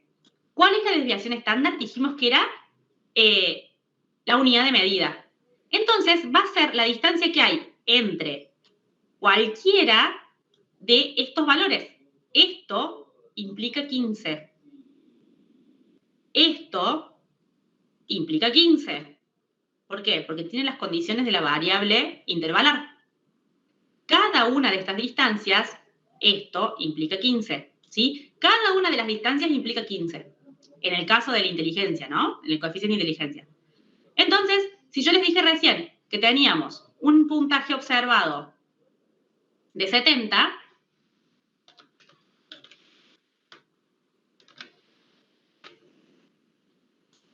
si mi puntaje observado, que yo quiero calcular el puntaje Z, es de 70, lo único que tengo que hacer es identificar dónde estaría el 70 en base a estos datos. Sabiendo que mi valor va de 15 en 15, yo voy a hacer 100 menos 15, me va a dar 85. Es el mismo procedimiento que hice recién, nada más que ahora utilizando el gráfico. ¿Por qué voy a restarle 15? Porque es mi desviación estándar. Y mi desviación estándar es la distancia que tengo entre cada uno de los numeritos que aparecen acá. Si yo tengo 70, 85 no llego, tengo que volver a restarle otros 15. Y acá sí, llego al 70. Y esto me va a indicar justamente que el puntaje Z, bueno, va a ser de 2. Porque se encuentra justo donde está el 2.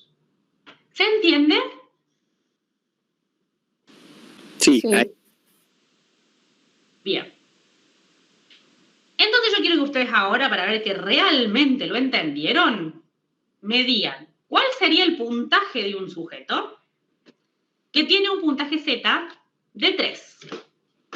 Van a tener que hacer la parte inversa, van a tener que calcular el puntaje de la persona que tiene un puntaje Z de 3.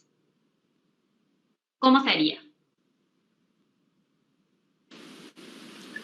Entonces ahí habría que sumarle, porque es positivo, habría que sumarle 3 desvíos que equivalen a 15, 15 y 15, 45, más la media sería entonces 145, ¿no? Exacto, muy bien, más la media serían 145, por lo tanto, en este caso estaríamos hablando de que el puntaje observado del sujeto es de 145. Muy bien. ¿Se entiende, chicos? Los dos procedimientos, tanto para calcular el puntaje Z como para calcular el puntaje bruto.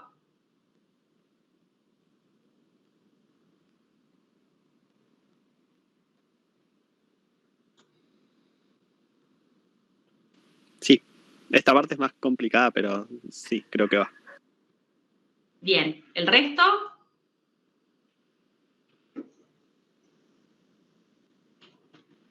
Voy a dar un ejemplo ahora con el puntaje T de 50 para cambiar estos datos y que ustedes puedan entender que los datos van a ir cambiando y que siempre se mantiene el mismo sistema. Ah, no, es esto lo que tengo que modificar. Okay. Les puse el cuadrito este, pero porque no me sale dibujar una tabla acá en este lienzo. Me resulta muy difícil. Vamos a sacar todos estos datos. Buenísimo, Maylen. Muchísimas gracias a vos por estar. Y cualquier cosa me podés agregar a Instagram y preguntarme por ahí, contarme cómo te fue y si tenés alguna duda también. Gracias por estar. Cuando hablamos de la media 50, teníamos la desviación estándar de 10 para los valores T. ¿Sí? Entonces, teniendo en cuenta estos datos, yo quiero que ustedes me digan ¿cuál sería el puntaje Z? Ah, está como Paulina.psicología. Ah, sí. También estoy etiquetada en en las historias de los chicos de Zoom. Teniendo en cuenta la media de 50, la desviación estándar de 10, para un puntaje T, que les dije que se utilizaba para personalidad, ustedes lo van a ver cuando vean psicometría. Quiero saber cuál sería el puntaje Z de una persona que tiene, por ejemplo, un puntaje observado, no sé por qué lo escribo en cualquier lado, de puntaje observado, puntaje bruto, vamos a ver, de 60.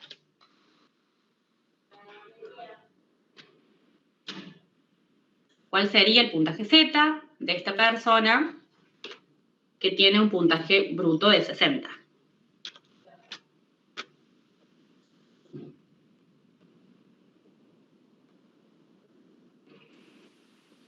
Puede ser que sea 1. Bien, perfecto, es 1. Porque lo único que estoy haciendo es, si tengo una desviación de 10, sumo 50 más 1, que representa 10, sería 60. Entonces es un puntaje Z de 1.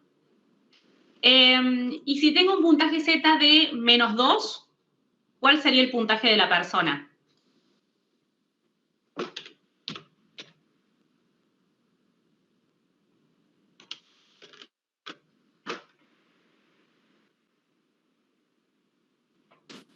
Eh, 30. Bien, 30. Y si tengo un puntaje Z de 2,5,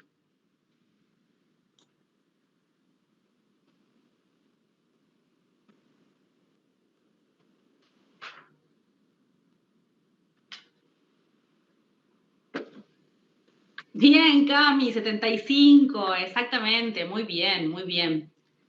Excelente. ¿Se va entendiendo entonces puntaje Z?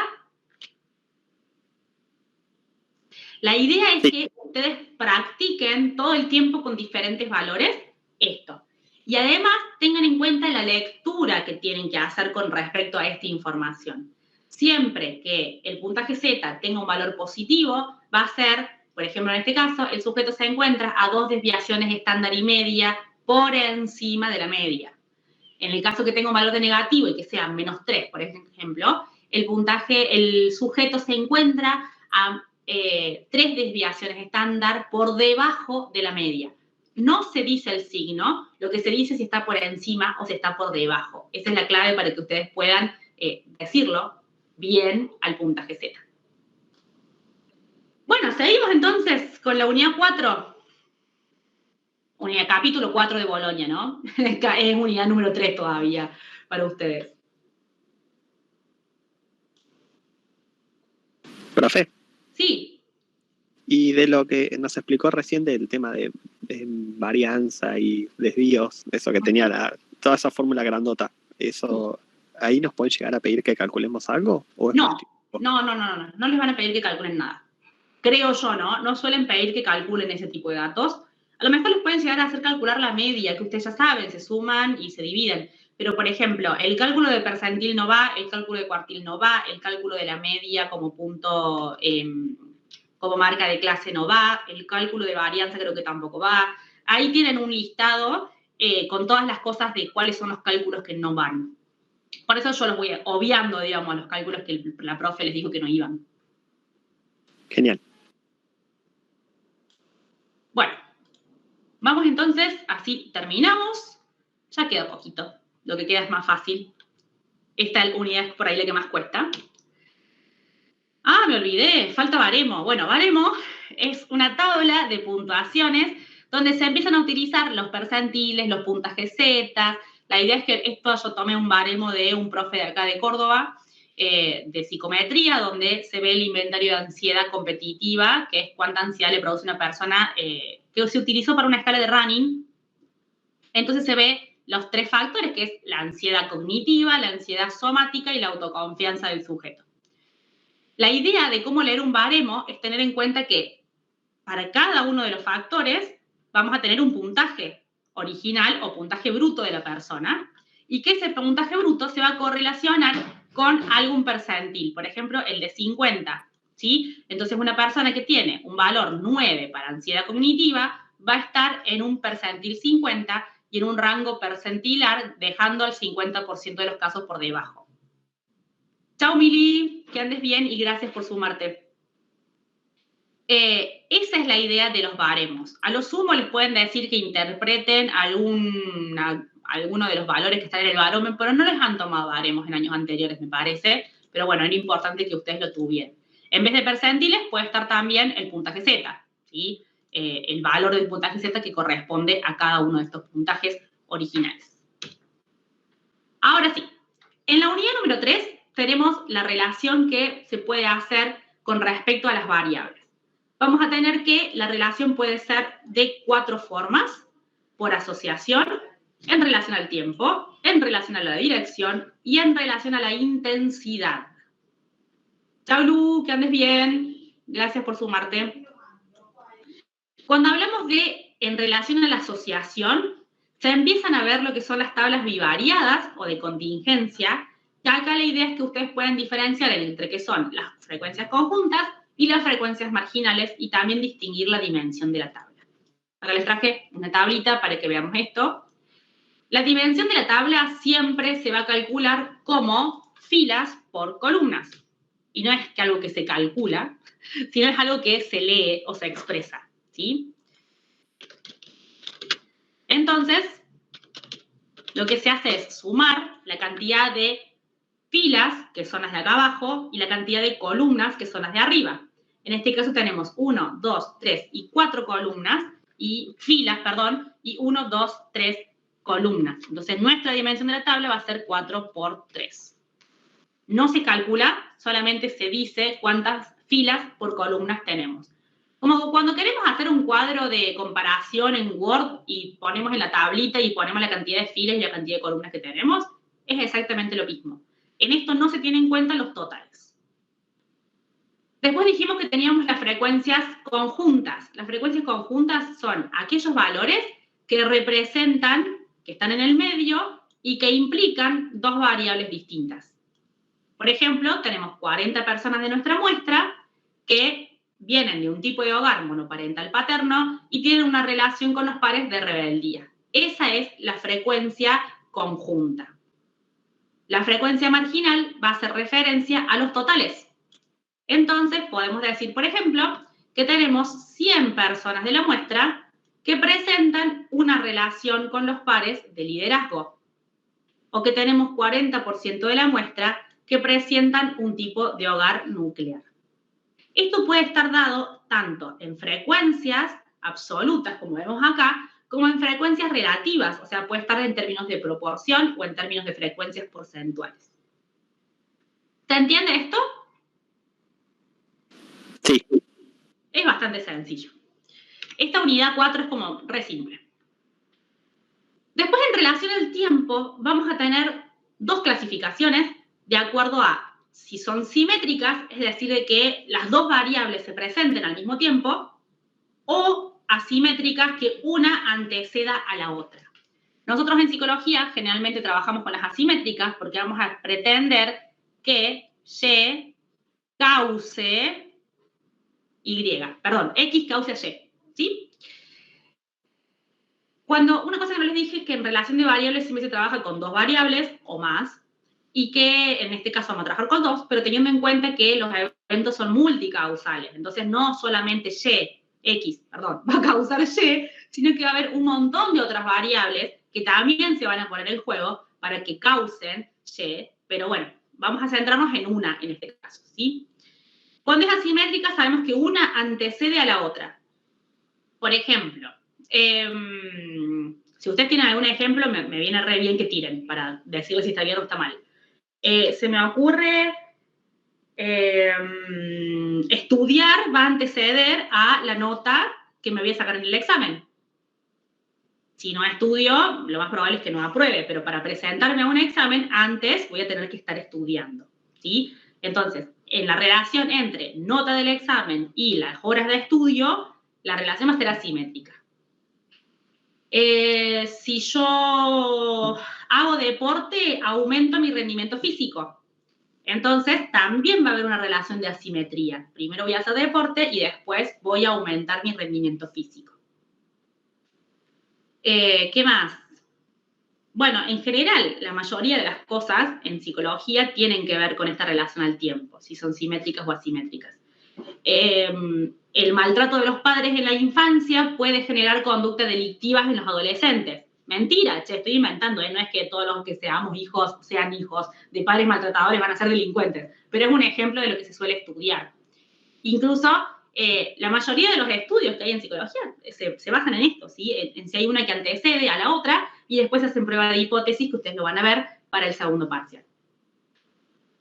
Con respecto a la dirección, la idea es ver si esta asimetría es directa, les va a dar como positivo, o es inverso y les va a dar un número negativo.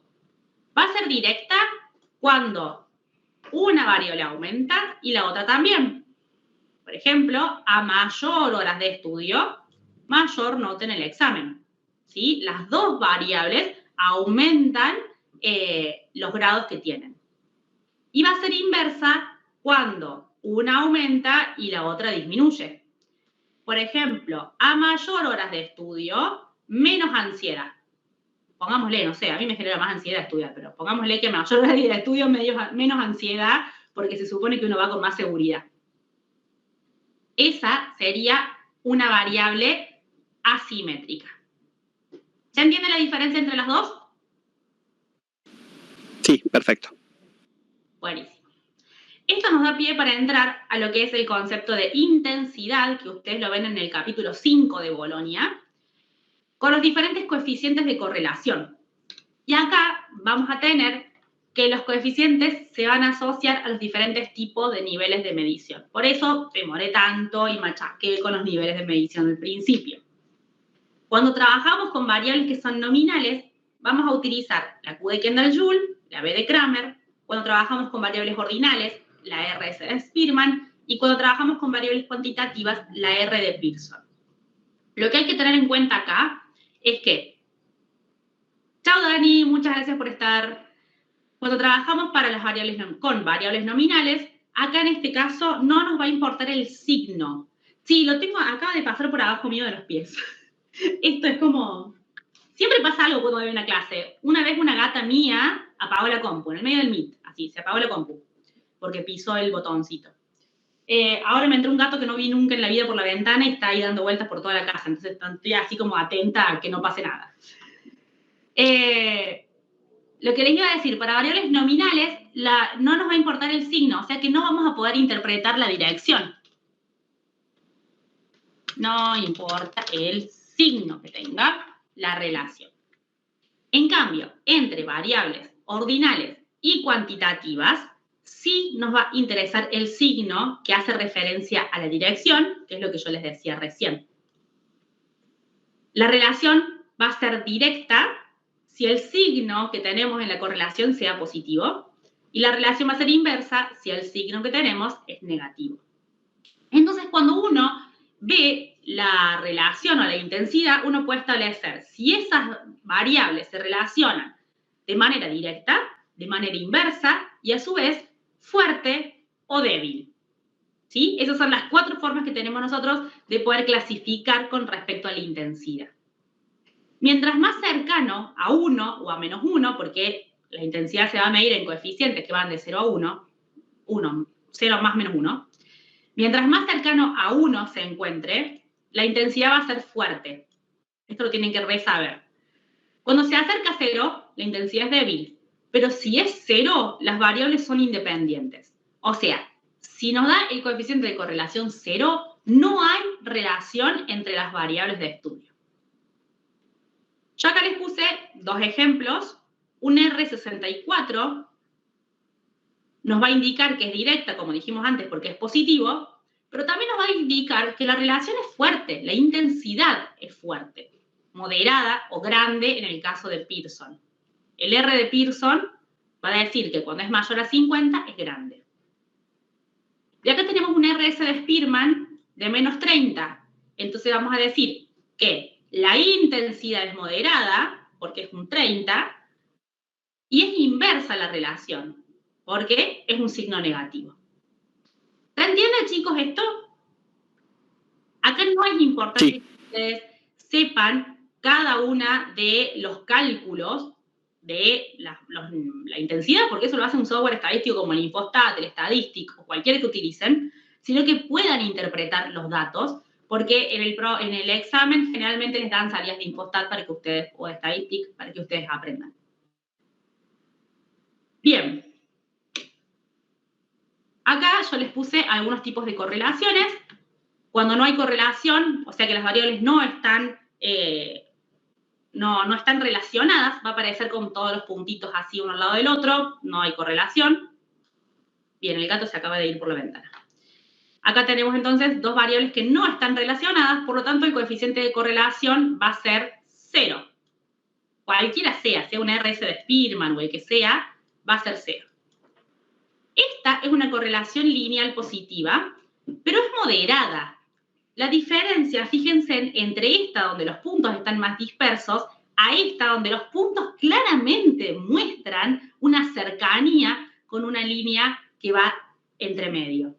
Entonces acá podemos establecer que tenemos un valor de, por ejemplo, un R de Pearson que sea de, no sé, 35, pongámosle 40 positivo. Y acá ya sería un R de Pearson de 50 o más. ¿Sí? Porque bajó la dispersión de los datos. En este caso pasa lo mismo. Acá vamos a tener una correlación lineal negativa, por lo tanto sería un valor de R de menos, por ejemplo, 40, y acá menos, pero un valor que sea similar a 50 o por ahí, entonces puede ser un valor de, no sé, 55. Y en este caso no tenemos relación lineal, tenemos una relación que ustedes no la van a estudiar ahora, que es curvilínea, que puede darse de esta manera o puede darse también así. Pero esta no le den bola. Lo importante son estas que tenemos acá arriba. ¿Sí? Sí. Perfecto. Una en punto, chicos, ¿eh? Ya casi terminamos. Lo último que me queda por decirles es lo de función lineal o regresión lineal, donde ustedes van a tener los diagramas de dispersión, que es como los que vimos recién, pero cómo analizar esos diagramas de dispersión. Y acá también aparece el R al cuadrado, que es el coeficiente de determinación. El R al cuadrado, el coeficiente de determinación, lo que implica es la variabilidad que hay o el peso influyente que tiene una variable sobre otra variable. Entonces, este 0,50 va a corresponder ¿a qué? A lo que influye el peso en la estatura. O la influencia que hay en realidad en la estatura, sería en realidad en la variable independiente y el peso en la dependiente, pero bueno, están al revés acá. Pero la idea es pensar que hay un 50% que se explica de cada cambio en el peso y cada cambio en la estatura, ¿sí? Si yo tengo una persona que mide 1,70, bueno, vamos a tener un peso estimado de 60 kilos. Si yo tengo una persona que mide 1,75, bueno, va a subir 50%. A los 80, bueno, va a subir otro 50%, ¿sí? Ese es el coeficiente de determinación. Hay un factor explicado del 50% de los cambios de las variables. Bueno, nada más. Creo que nada más. Quedaríamos al final en gracias por participar, obviamente, por estar acá, por sus preguntas, por quedarse, por el respeto y gracias a Sur, obviamente, por invitarme a dar la clase de repaso. Tenía muchas ganas de volver a trabajar con ustedes, así que nada, estoy súper contenta. Espero que les haya servido la clase, sobre todo. No, la verdad es increíble, Paulina, que la facilidad que tenés como para condensar tanta información en este tiempito que tenemos juntos sirvió un montón. Yo también estuve participando porque yo también tenía mis dudas con estadística, así que de paso participé yo. Y no, la verdad es que es súper claro y súper esclarecedor. Me parece que estas instancias son la verdad clave para poder prepararnos de cara a los parciales. Y es un poco también lo que invitamos a hacer desde Sur, poder tener también espacios de encuentro donde poder complementar también lo que vemos en la Facu, nutrirnos de otras experiencias, como es tu caso, que estás ahí en Córdoba, pero que igualmente, nada, es muy parecido y sobre todo sirve y podemos intercambiar ahí. Así que nada, agradecerte muchísimo por estar acá. Recordad que está siendo grabada la charla, así que después la pueden pasar a sus compañeros y compañeras de curso. Que lo grabe, si lo puede editar un poquito, estaría buenísimo. Alto laburo editar un video de 2 horas, pero bueno, no importa. No, igual para mí me parece que salió perfecto, incluso para ser grabado. Igual sí, lo vamos a ver un toquecito, así que seguramente mañana ya va a estar subido. Va a estar en nuestro canal de YouTube, que es Sursico Uva. Sursico creo que es todo junto. Y igualmente lo vamos a publicar en Instagram. Y recordad también, bueno, que Paulina, aparte de poder estar acá con nosotros compartiendo un momento, también da clases particulares. La pueden contactar por Instagram, que es paulina.psicología. Sí, es el que está acá, Paulina Psicología. Y si no, también en nuestra publicación, en nuestro Instagram, que es Sursico, está también su número, que también se pueden contactar por ahí. Sí. Lo que les quería decir es a Justi, sobre todo, que rinde mañana Muñoz, si me puede escribir, que me escriba, porque por ahí pienso que a lo mejor podemos armar algún repasito rápido a la tarde antes de que rindan, si tienen alguna duda con algún choice o algo así, también se podría armar. Así que cualquier cosa, Justi, escribime por privado y vemos de armar algo. Dale, genial, muchas gracias. Así que bueno, muchísimas gracias, Cami, y a todos los chicos de Sur y a todos los que participan. Sepan que no importa cuándo vean el video, sino que me pueden escribir y preguntar todas las dudas que tengan. Y muchísimos éxitos cuando rindan. Espero que me cuenten cómo les fue. Sí, muchos éxitos, chicos. Y bueno, nos estaremos viendo en la próxima, entonces. Obvio que sí. Les mando un beso enorme. Hasta luego. Chau, chau. Muchas gracias. Un gustazo, chicos. Chao, gracias.